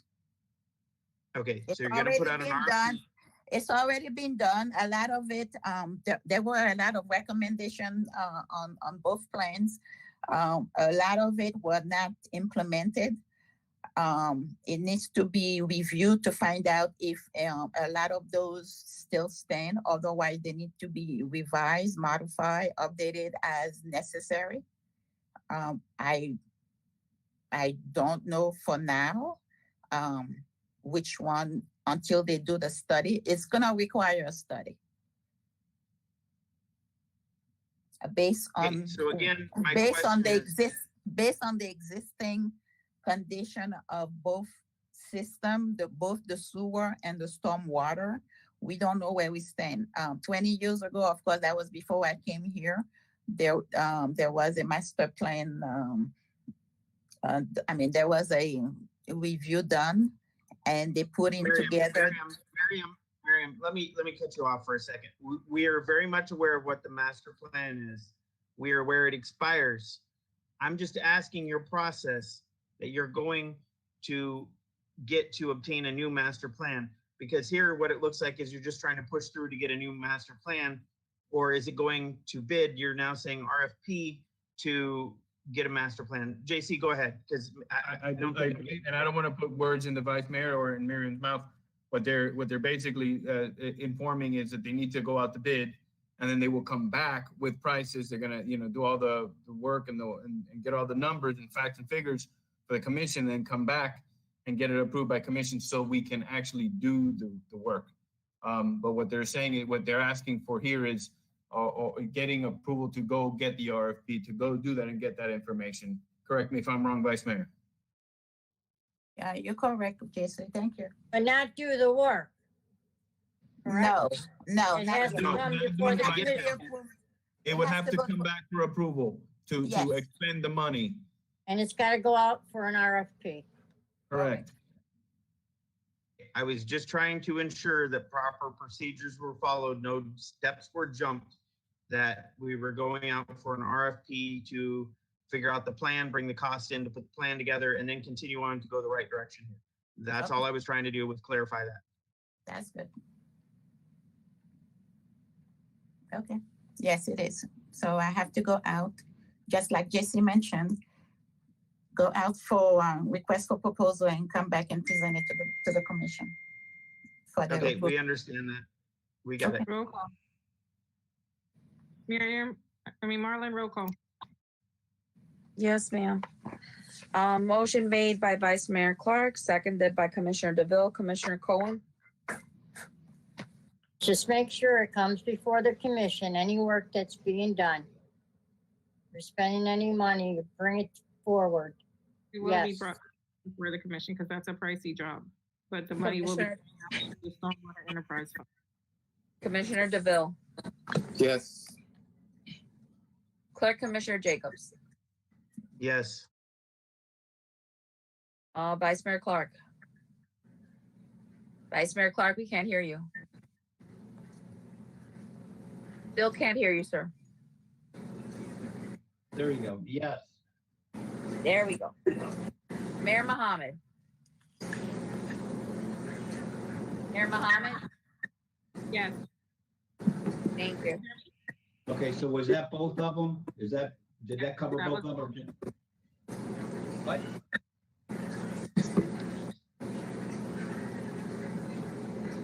Marlon? Yes, sir. Yes, sir. You have everything covered. Okay, thank you very much. Rob, please mute your phone, your mics, please. Thank you. Town attorney report. Melissa, welcome to Pembroke Park. Do you have anything to add? I do not have anything to add at this time. Well, actually, I should mention, I asked Marlene to put an item on the workshop to discuss charter review for the workshop. So that will be coming up, just so you guys know. And I'm really happy to be here. And thanks for giving me the opportunity. And that's it. Thank you, Melissa. JC, your report? Yes, as you know, the days of these virtual meetings may be coming to an end as of November 1st. That's when the executive order, the extended executive order expires. Unless it is extended again, we will have to go back to resuming meetings in person. I know that a number of municipalities have been discussing this. I think there's a number that are going to continue doing them virtually, and some of them have been doing a hybrid version. And earlier today, I started the discussion with Melissa, and what we're going to do is, discuss a little further and come up with some recommendation and plan of action at in the near future, hopefully by the workshop meeting, so we can inform you of, make a recommendation on how to proceed. And that's it, Mayor. All right, thank you. Commissioner comments, we'll start down with Gina. Ray? Just congratulations to everyone.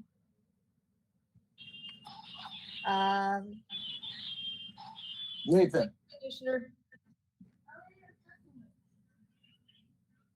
Well, are you done, Commissioner Cohen? Okay, I just want to say I think the personal attacks need to stop. You guys trying to do background checks on official that's already been elected, which to me it's irrelevant. I think what you guys need to look at is, what have we been doing since we've been here? Our decision, the decisions we've been making for the town, is it for the better of the town, or are we making bad decisions? That's how I think you guys should evaluate us, not go back and look at our past history. What are we doing now for the town? And me personally, I think based on the way the town was before, I think we're moving forward in a positive way. And I think we'll continue to do it, get a chance to prove ourselves. I agree. You look at the way the town was before and how it is now. A lot of people's already seen the difference. And Commissioner Jacobs, I probably won't always agree with him, but I think he's been making great decisions for the town. I agree. At the end of the day, we have the same end goal, which is to move the town forward. That's all I wanted to say. Any comments? I'm not going to say anything at this time. Howard, any comments? Yeah, the only thing that I want to say is, when the public is saying things, we have to pay attention to it. And the only thing that I would like to see is this group of cases. I mean, is this accurate, what they're doing, or is it not accurate? So I would like to not only give this, I was told to give this to Marlon, and then also give it to the town attorney, just to see if it's accurate. I'm not saying it's going to make a difference, but just to know what we are being told and presented, is it real? And I think the town attorney could do that in very short time. And that's all I have to say. Vice Mayor, I have to say that I'm not going to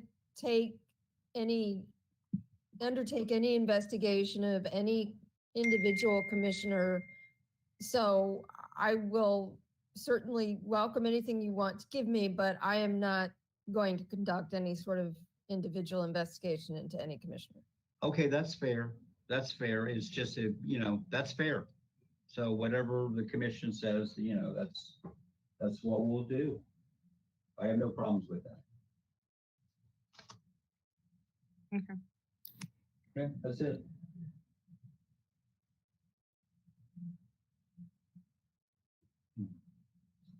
Mayor, you're muted. Mayor, you're muted. All right, thank you, Mark. So I'm gonna say this. It has been a very interesting journey being here with the town. I have lived in the town of Pembroke Park for all of my adult life, actually. We purchased a house when I was graduating from high school, and I have served on the town commission for 17 years. It has been a pleasure to serve the community. It has been a pleasure to provide all the services and start the programs that we have started to show that we want to be an active part of the community and engage our residents and provide the services that they have so long desperately needed. As I became the mayor 9 years ago, I think it was 9 years ago, 10 years ago, I was able to successfully start a lot of programs in the town, including doing things for the community like the back to school giveaway, starting programs like the little free library so that the kids would have books because the town does not have a public library near here. And the fact that a lot of our children do not have access to computers and have access to getting the books that they so desperately need or have the resources that they so desperately need. When I first started, I remember we used to actually have to give beds to the kids because these kids didn't have actual beds and furniture in their houses. So it has been a pleasure to serve our community. Our community is a very neglected community, even though we are business heavy. Our residents do live, a lot of our residents do live below the poverty line. And I have had the pleasure of serving on this dais for 17 years. I started at the age of 26 years old while I was still an undergrad, and I've had the pleasure of continuing that, to law school and beyond. So I do want to say that I am very thankful for having served the commission. This is my very last voting meeting for the town of Pembroke Park, and I do hope and pray that the town will survive because of the fact that, having listened to some of these letters and some of the ridiculousness that came out in some of these letters, about annexation, it is a very real threat, it's gonna happen, it's funny, you have to literally live in a hole to think that the neighboring cities doesn't want to take Pembroke Park when this has gone to 3 referendums. And it will, continue to be, it is a continuation because Senator Jones has even been continued to have the conversation even up until this week where he's been posting about the potential annexation of the businesses in Pembroke Park to West Park. And Brian Johnson has stated the same, that, they want to dissolve Pembroke Park. It's a shame that this has turned into what it has because, not for nothing, our goal is to serve our community.